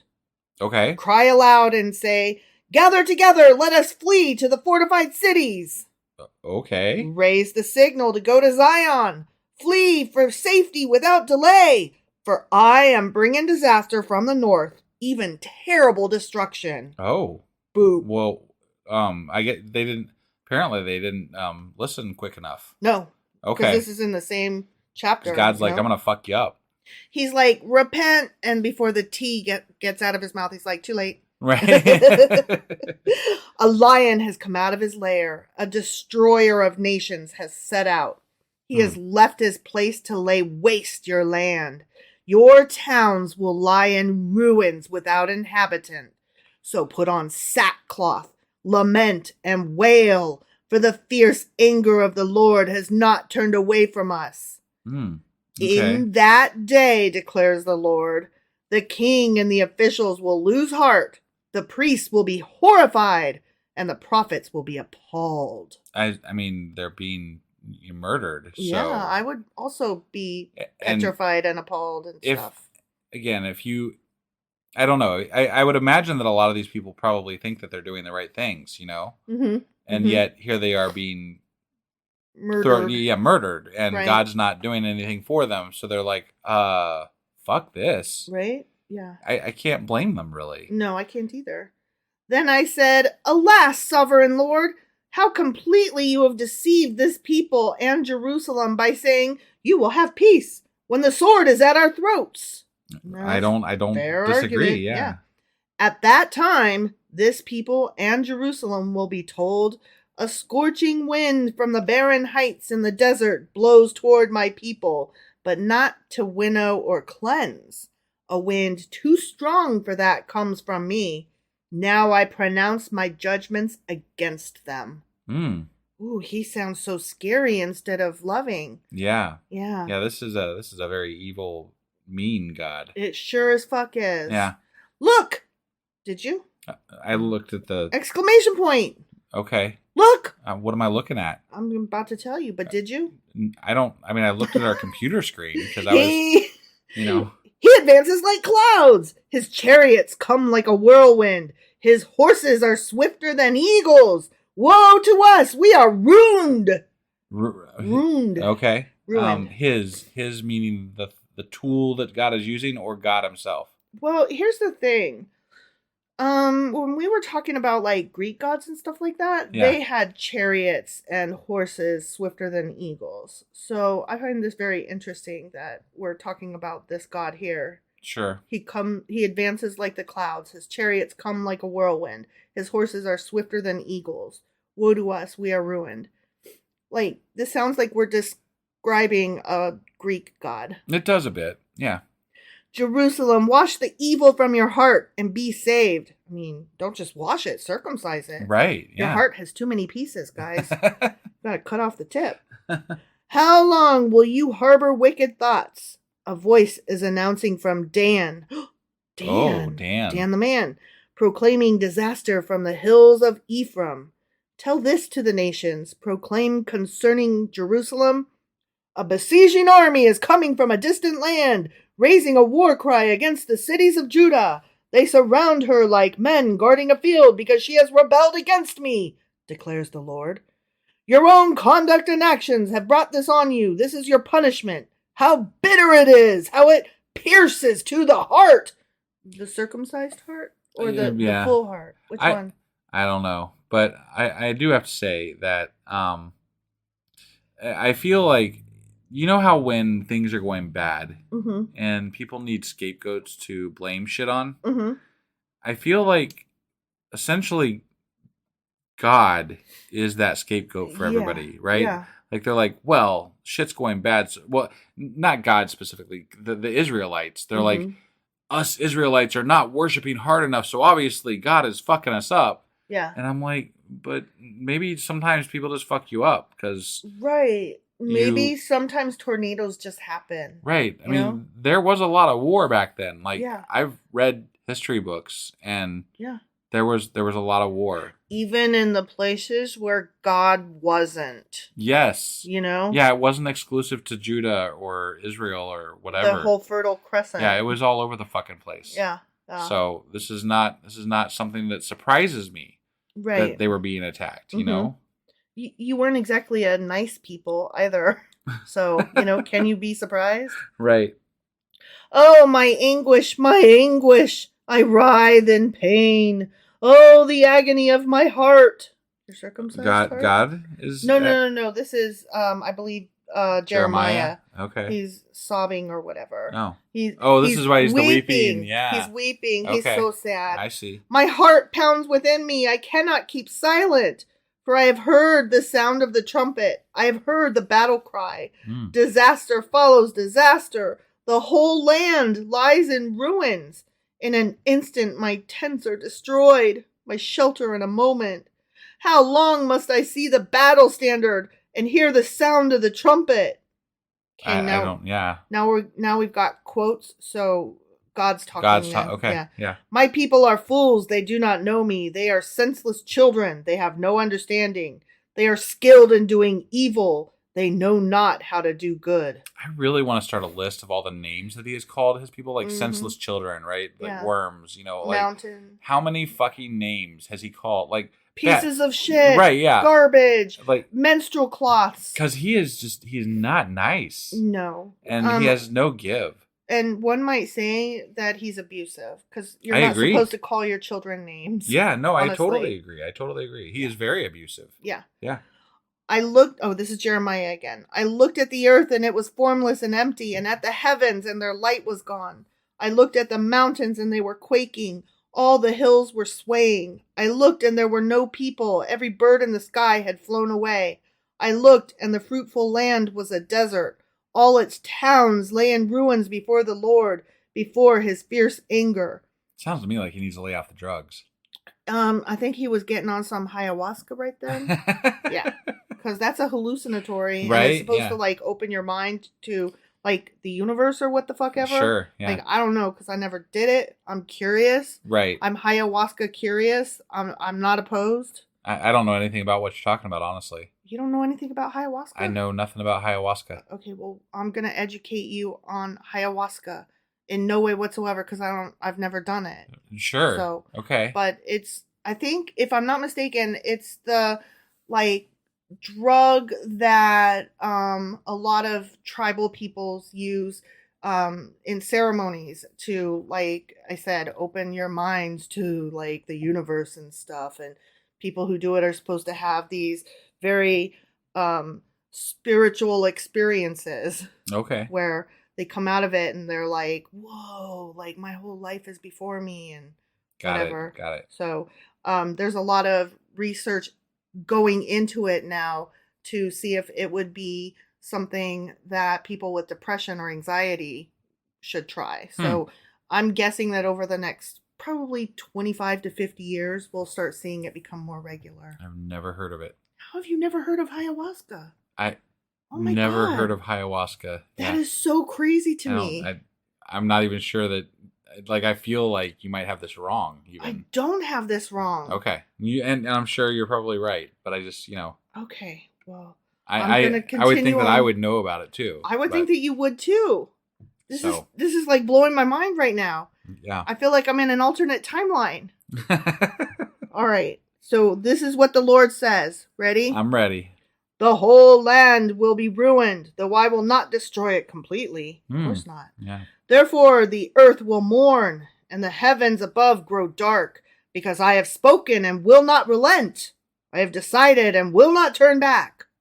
Okay. Okay, now we're back to Jeremiah. Okay, yeah. At the sound of horsemen and archers, every town takes to flight.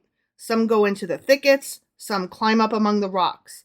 All the towns are deserted. No one lives in them. What are you doing, you devastated one? Why dress yourself in scarlet and put on jewels of gold? Why highlight your eyes with makeup? You adorn yourself in vain. Your lovers despise you. They want to kill you.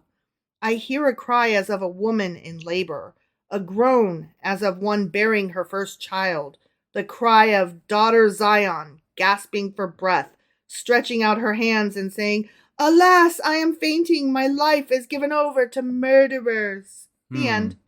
Okay.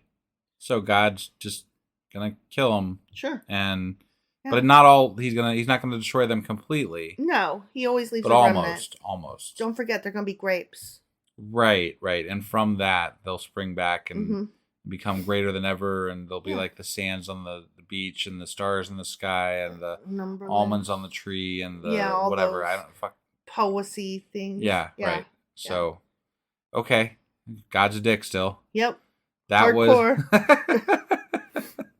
All right. Well, that was Jeremiah chapter 4. Sure as fuck was. Which means that you're probably listening to this today. So, like, we're releasing this at like past 1:00 in the morning, unfortunately. Mm-hmm. So that being said, today still you'll probably hear Jeremiah chapter 5. That's right. All right. We'll see you then. Bye.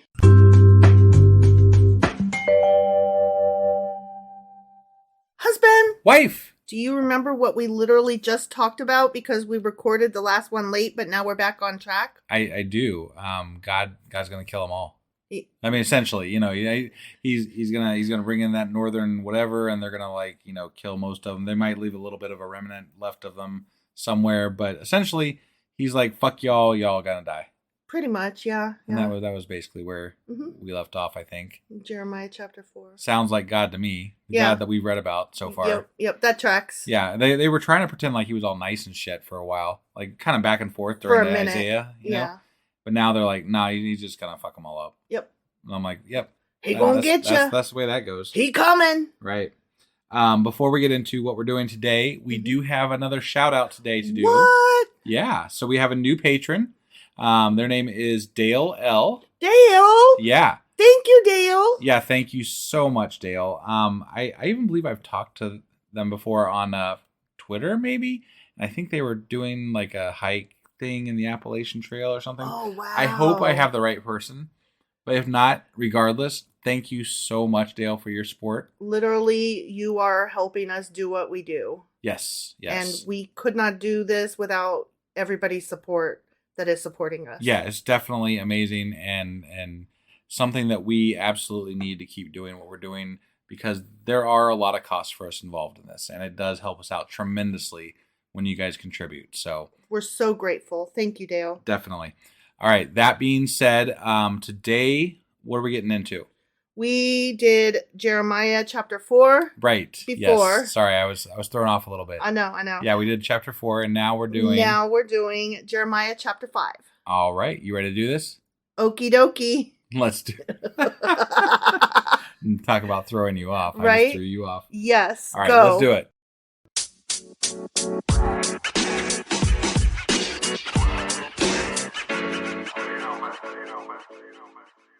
Alrighty then, let's get into Jeremiah chapter 5. Okay.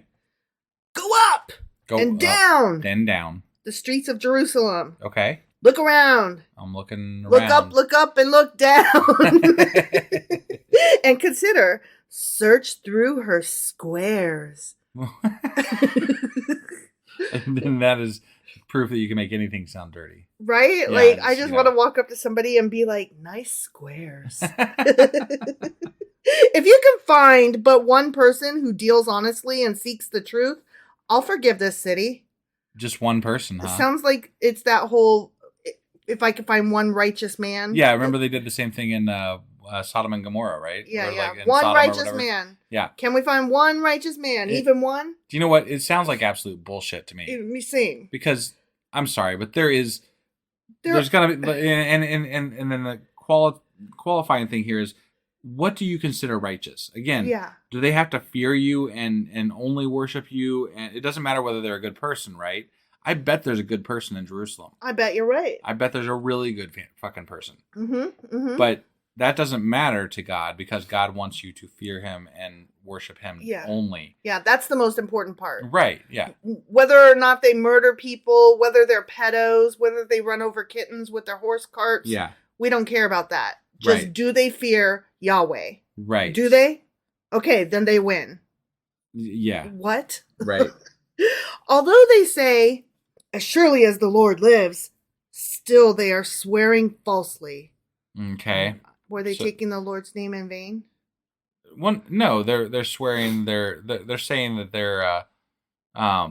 they're saying that they surely as the Lord lives, they believe in all this and they're bloody on board, blah blah right? blah. Got it. And they're not, but they're saying they're lying. Ah, okay.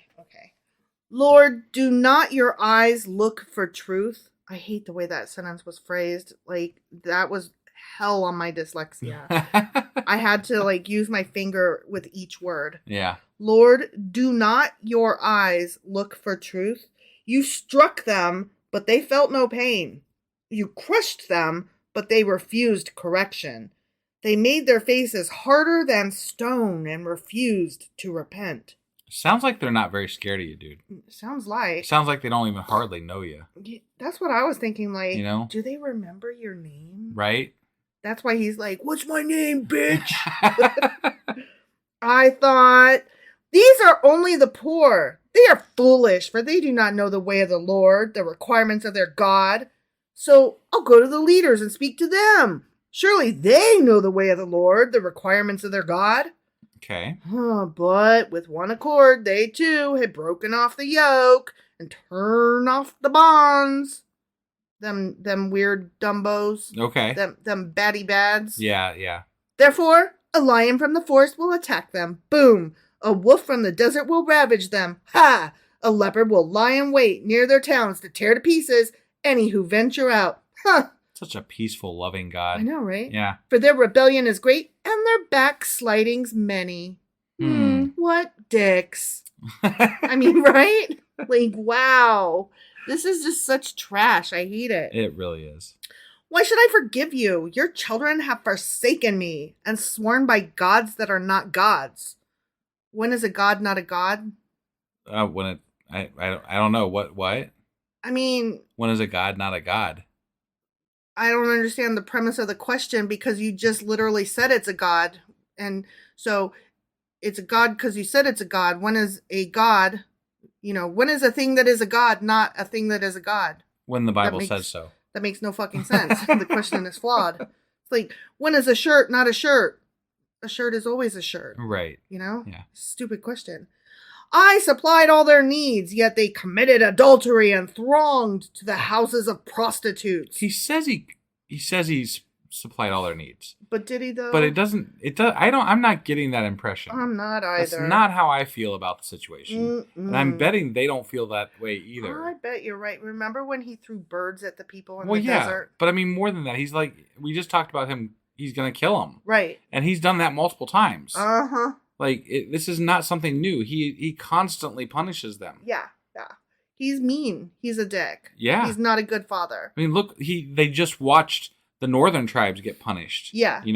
They saw, why would you think that your God was on your side if your friends and family that live in the northern tribes just got fucked over? I wouldn't. Right. I would go ahead and have all the sex as well. This is kind of fucking screwy, man. I'm going to go ahead and wear all of my makeup and I'm going to go fuck a prostitute. Right. Bye! They are well-fed, lusty stallions, each neighing for another man's wife. Should I not punish them for this? Declares the Lord. If your punishment is death, then no, you should not. Right. Should I not avenge myself on such a nation as this? No, you shouldn't. Let them fuck and stuff. Yeah, whatever. that is, killing is so much worse than the things that you're punishing them for. I mean, and that's what you're planning on doing. Here's the thing: you're saying that they're doing a lot of fucking. You're not telling me they are killing children, though. Right. If you were spelling that out, I've had to go to the notes for that. You know what I mean? Sure. And this is just talking about how they're worshiping other gods and doing sex. Right. No, you should not murder them. Right. Now, if they are killing children, yeah, murder them. Whatever. Right, sure. I don't give a fuck. Kill them. Yeah. People that murder kids? Right. No, I'm totally with you there. I only hesitate because I'm not a fan of the, of a corporal punishment. Right. So. But, I don't know. They're, publicly murdering kids. No, look, I'm with you, but also this time frame, it was very barbaric and not the whole thing is exactly just dumb correct, and weird. So yeah, I don't know what to say about it. Even the worship of Yahweh was somewhat barbaric in my opinion. So. Oh, absolutely, it still is. Well, not as much so, but still, yeah. Right. Go through her vineyards and ravage them, but do not destroy them completely. Strip off her branches, for these people do not belong to the Lord. The people of Israel and the people of Judah have been utterly unfaithful to me, declares the Lord. They have lied about the Lord. They said, he will do nothing. No harm will come to us. We will never see sword or famine. The prophets are but wind, and the word is not in them. So let what they say be done to them. Wait, what? That was God talking, wasn't it, or not? You know what? There weren't quote marks, but yeah, I feel like no harm will come to us. We will never see sword or famine. I feel like that was the end of the people talking. Right. And then I feel like then now God's talking, but there weren't quote marks to indicate that. Okay. So, okay, now I'm God. The prophets are but wind and the word is not in them. So let what they say be done to them. Got it. Right? Yeah. Okay. It sounds more correct in my head. Yeah, me too. But therefore, this is what the Lord God Almighty says. Because the people have spoken these words, I'll make my words in your mouth a fire, and these people the wood it consumes. Dying. People of Israel, declares the Lord, I'm bringing a distant nation against you. Because he can't do it himself. Yep. Here it comes. Over there. An ancient and enduring nation. A people whose language you do not know, whose speech you do not understand. Their quivers are like an open grave. All of them are mighty warriors. He's really pitching these guys. He's kind of likes them, it sounds like. Yeah, I know. They will devour your harvests and food, devour your sons and daughters. They will devour your flocks and herds, devour your vines and fig trees. With the sword, they will destroy the fortified cities in which you trust. You know what I'm hearing here? I'm hearing that this group of people, right, that are coming to destroy them, they have their shit together way more than the fucking Israelites, right? Yeah, that's what it sounds like. So, I mean, what would be the incentive to keep believing in God when they've got their shit together more? Right. Doesn't it sound like their God's better than your God? It really does. If we're going for a comparison here, if we're going for absolutely, apples to apples, right? They're conquering you, and you're not conquering them. So your God failed. Yeah. And if I'm sure they have a God too, sounds like their God's winning. I mean, that's the one I would go for if I had to pick one. Right. And I don't buy it that God gets to claim all these other gods, peoples, these other people that have different gods. I don't buy that he gets to claim their victories because he wants to destroy his own people. Yeah. That's bullshit. Yeah. I agree. No, if we're going to say gods are real, you didn't just use those gods. This is where we say fail. Right. You didn't win is what happened. Yeah. And you're trying to do a Republican spin. Yet even in those days, declares the Lord, I will not destroy you completely. Of course not. And when the people ask, why has the Lord our God done all this to us? You will tell them, as you have forsaken me and served foreign gods in your own land, so now you will serve foreigners in a land not your own. That's kind of interesting. He's like, you want to serve their gods? Fine, now go serve their people too. Right. Thanks for that, though, God. Appreciate you making me slave and stuff. That's awesome. Yeah, it's good times. Yeah. My kids will appreciate it too. I was going to worship you, but now I just decided I'm not. Right. Yeah. This is the point where we say fuck off and go away. Yeah. Announce this to the descendants of Jacob and proclaim it in Judah. Hear this, ye foolish and senseless people who have eyes but do not see, who have ears but do not hear. Should you not fear me, declares the Lord? Should you not tremble in my presence? I made the sand a boundary for the sea. Oh, no, okay. That was erosion.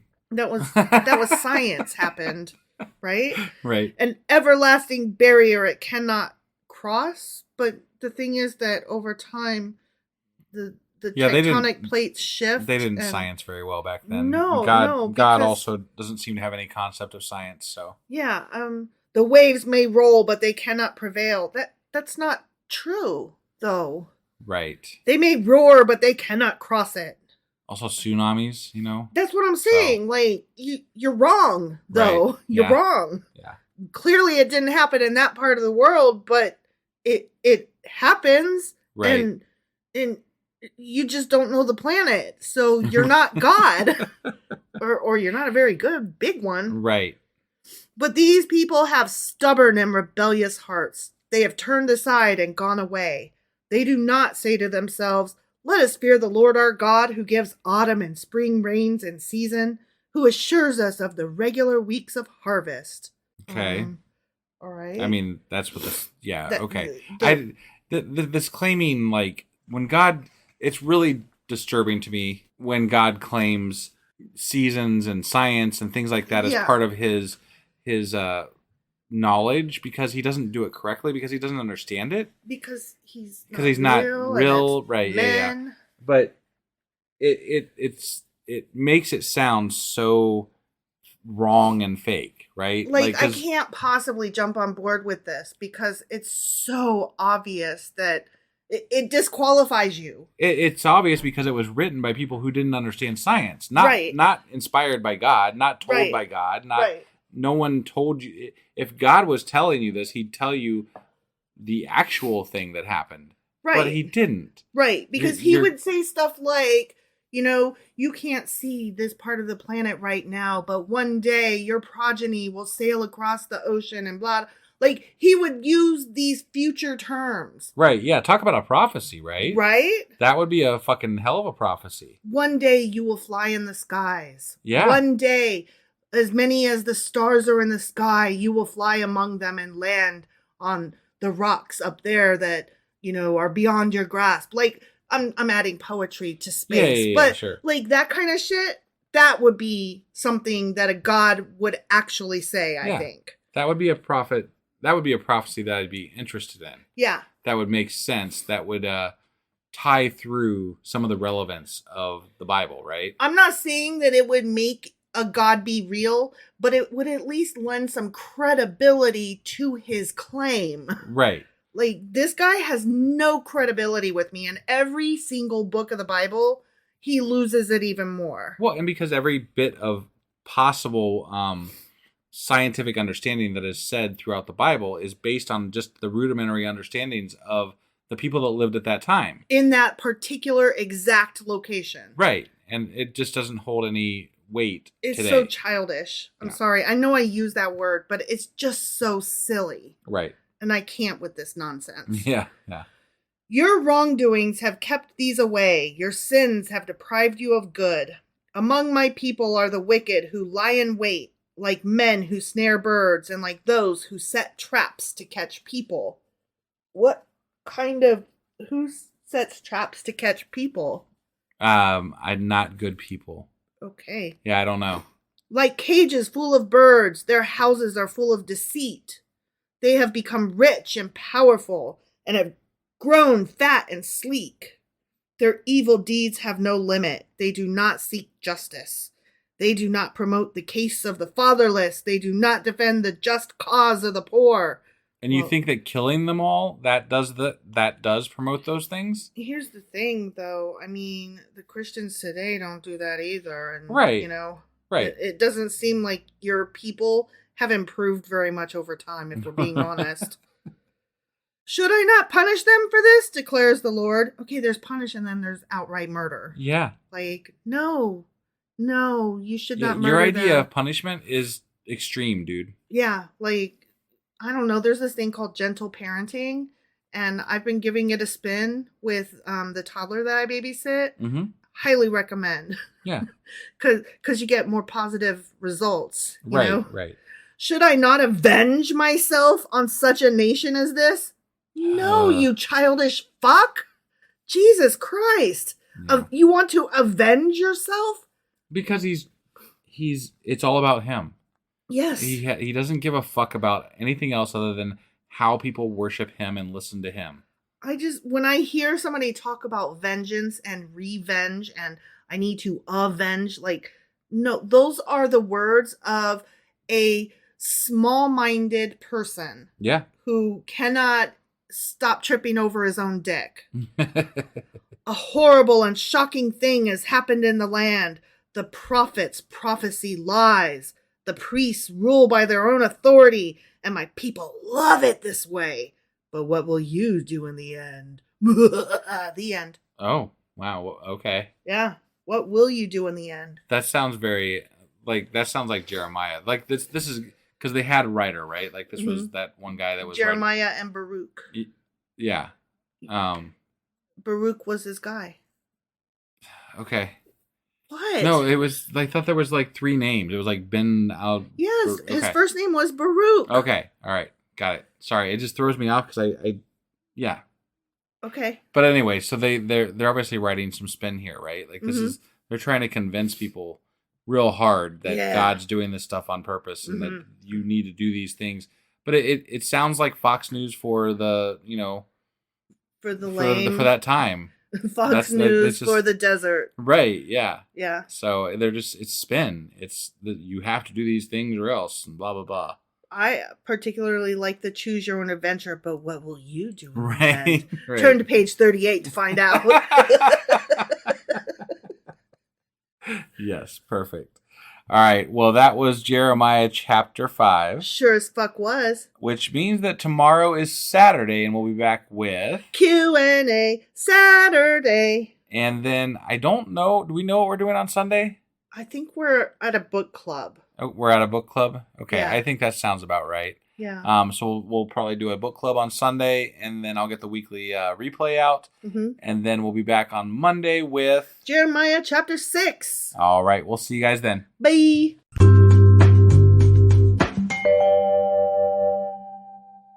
Husband. Wife. Guess what today is? Well, we just finished our first week of Jeremiah, which would mean that since today's Saturday, we're getting into our... Q&A Saturday. That's right. And what are we Qing and Aing today? We are covering Jeremiah chapters 1 through 5. Right. And I thought we would talk about circumcision since my guy was born without foreskin.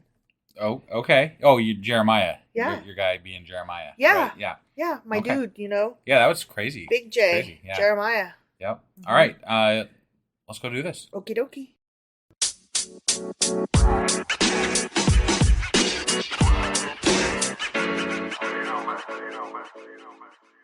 All right, so we are going to get into circumcision. Oh, boy. But before I start talking about J-Dog's dick,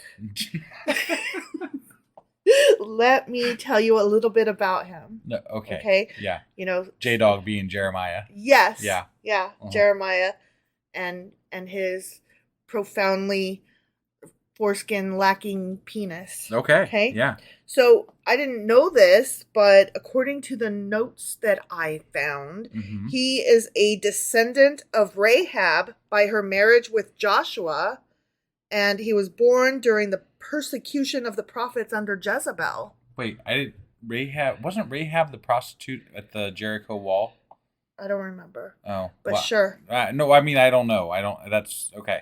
So anyway, but he was the descendant of somebody that's important anyway. Yeah. Okay. Rahab married Joshua, and then, yeah, that does make sense. Yeah. Well, but it doesn't. They never got married in the Bible that I'm aware of. Maybe they did, and you just didn't know it, because I was looking at a bunch of like rabbinical and Jewish notes. Sure. So according to those stories, got it. He saved her. Okay. And I guess... And then they got married. Sure. Why not? Interesting. That's like a whole other fucking story that I'm curious about now. So, but I mean, obviously, we don't have the information on it. So right. So, anyway, that's where Jeremiah is descended from. Okay. Okay. Yeah. And he was born during the persecution of the prophets under Jezebel. Okay. Remember all that? Only kind of. Right. I know that was so far back, but that's where we are today. Okay. We are so far back in time. Right. Okay. Right. His was a priestly family, and it was probably the same family that cared for the Ark of the Covenant after the return from Egypt. So the Levites? Mm-hmm. Okay. So he was part of that crew. Sure. His family owned property there, so Jeremiah was able to devote himself entirely to his prophetic calling. Like, boy, it's nice to have a family that's rich, isn't it? It sure is, because then you can just, go do your crazy... Then you get to be famous for all time in the Bible because your family was rich. Exactly. And they don't think that when you're crazy and say crazy things, they don't say you're crazy because you're rich. Right. They just say you're eccentric or charismatic. Yeah. Yeah. Yeah. Since he was devoted exclusively to this crazy vocation, which involved the proclaiming of disaster impending. Right. He never did marry or have children. He was like, nope. Can you imagine being married to somebody that's just proclaiming disaster all the time? No. That would be terrible. Aren't you married to somebody that's proclaiming disaster all the time? Isn't that me? Well, I mean, I'm like, everything sucks. I hate everything. Yeah, but I don't let you get away with it. No, you don't. So you don't. So I guess you can't imagine it then. So the lofty mission for which Jeremiah was destined was evident even at his birth, for he came not only into the world circumcised, but as soon as he beheld the light of day, he broke out into loud cries, exclaiming with the voice of a youth, "My bowels, my bowels! I am pained at the very heart. My heart maketh a noise in me."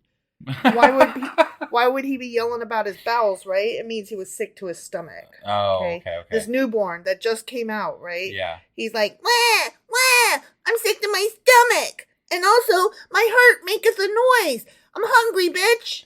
It sounds to me, this sounds to me like his rich fucking family took the opportunity of their richness to embellish stories about this child. Sure. So that they could make him into this wonderful, great priestly thing. Yeah, he's like pre-Jesus or what the fuck ever. Right? Yeah, like they're like, we're just going to make him a prophet. And we're going to make him seem like he's really important. Exactly.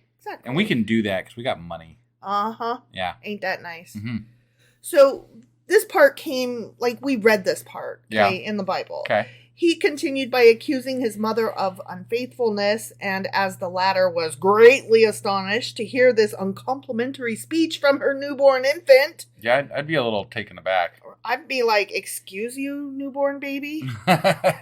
He goes, I do not mean you, my mother. My prophecy does not refer to you. Wah, wah. I am speaking of Zion and Jerusalem. They deck out their daughters and clothe them in purple and put golden crowns on their heads. But the robbers shall come and take these things away. Now change my diaper. I don't think Jesus even came out of the womb talking, did he? No, he sure did not. I mean, this guy's pretty special, huh? I mean, like, he almost sounds like godly himself. I know, right? You know? So here's the thing. I was like, but can boys actually be born already circumcised? Is that a thing? False. Oh. Damn, I'm always wrong. Hold your horses. You are always wrong. There is this thing called apostia. Okay. Which is a rare congenital condition in humans in which the foreskin of a penis is missing. Interesting. Right? Yeah. The Midrash claims that Moses was born apostic. Moses. Okay. And other sources claim that Jacob, his son Gad, and King David were also born this way. Well, isn't that convenient? All the really godly people. Yeah. There's this book called The Fathers According to Rabbi Nathan. Okay. Which is in Hebrew. And it contains a list of persons from the Israelite scriptures that were quote unquote born circumcised. I see. Adam, Seth, Noah, Shem, Jacob, Joseph, Moses, the wicked Balaam, Samuel, David, Jeremiah, Zerubbabel, and Job. I see. They all had the foreskin missing from their dicks. That must mean that it's a godly thing because most of them were really, important, upright people in the Bible. So, well, okay, let's look at it the other way around. Maybe when these children were born that way, they were automatically from birth lifted up to be leaders by their tribes. That could be just You know what I mean? That's the way I tend to look at it. I don't know why people are spending so much time looking at other people's dicks, but still to this day, right? Some traditions in Islam say that Muhammad was born without a foreskin. So again, you know, which came first, the chicken or the dick? Sure, yeah. Jewish law requires males born without a foreskin or who lost their foreskin through means other than a formal circumcision ceremony to have a drop of blood let from the penis at the point where the foreskin would have been or was attached. Oh my God. Just like a pinprick. You know? Yeah, no, I know, but... You don't want a pinprick on your dick? No. No? No. You don't want to bleed from your dick? I don't. Okay. The Talmud records a discussion of whether the importance of this bloodletting of the penis supersedes Shabbat, on which only a boy who was born the previous Shabbat can be circumcised. If regular circumcision is delayed, there is no disagreement that this may not be performed on Shabbat. However, in the case of Aspasia, or however you pronounce it, there are two schools of thought. Both agree that the blood of the covenant must be drawn from the glands of the penis. One school of thought, however, contends that this may be done on the Sabbath, while the other holds that the Sabbath must not be desecrated on that account. Which is it? It depends on which school of thought you're with. Well, that sucks. And your rabbi will let you know. I hope they're not wrong. Well, because, then you're fucked. I mean, at least you are going to be circumcised regardless of the day. But I mean, knowing God, he could kill you for getting circumcised on the wrong day if you felt like it. True. It's better to just be born without your foreskin. Right, but then you still got to get your, dick pricked. Right, I know. Which day you're going to get your dick pricked. Right. Prick-a-dick. Exactly. It's Prick-a-dick day.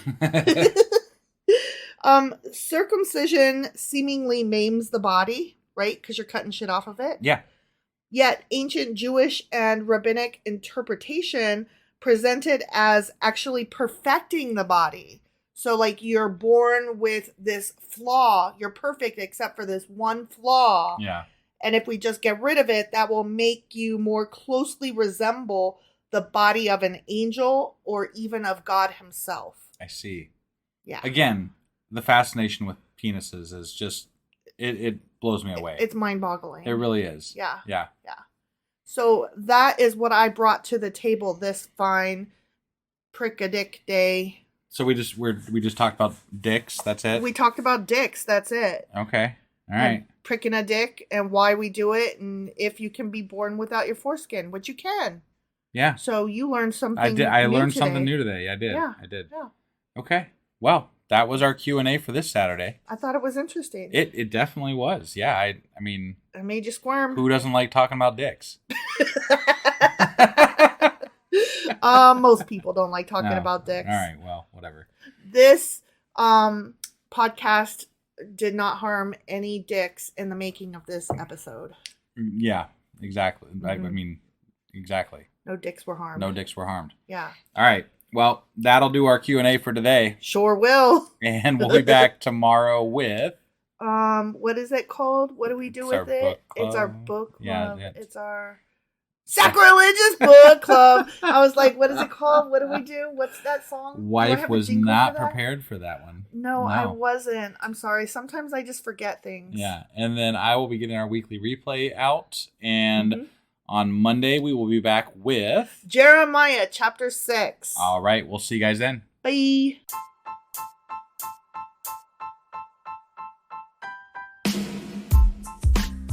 Hey, wife. I guess that's the end? But husband, that's just sad. It doesn't have to be. We are on lots of social media platforms like Twitter. Our handle there is sacrilegious_D. For D's nuts. Oh my God. Stop doing that. Anyway, we're also on Facebook, Instagram, and Pinterest. There's a link to all of our social media sites at our website. Ooh, we have a website? Yeah, it's sacrilegiousdiscourse.com, where you can also find a link to our merch shop. We have a merch shop? Yep. We have podcast-themed clothing, mugs, notebooks, and more, as well as an atheist and science-themed products. Wow, our fans should really go check that out right now. Definitely. They can get in touch with us by sending an email to sacrilegiousdiscourse@gmail.com. But before they do that, we could really use some help. Oh yeah? With what? Well, it's not free running the podcast, and we need some financial support in order to get better equipment, which will free up time so we can concentrate on our podcast and our fans. Okay, so what should they do? Head over to patreon.com/sacrilegious discourse and sign up as a contributor on our podcast. Supporters there receive additional bi-weekly episodes that we record just for our Patreon members for as little as $2 a month.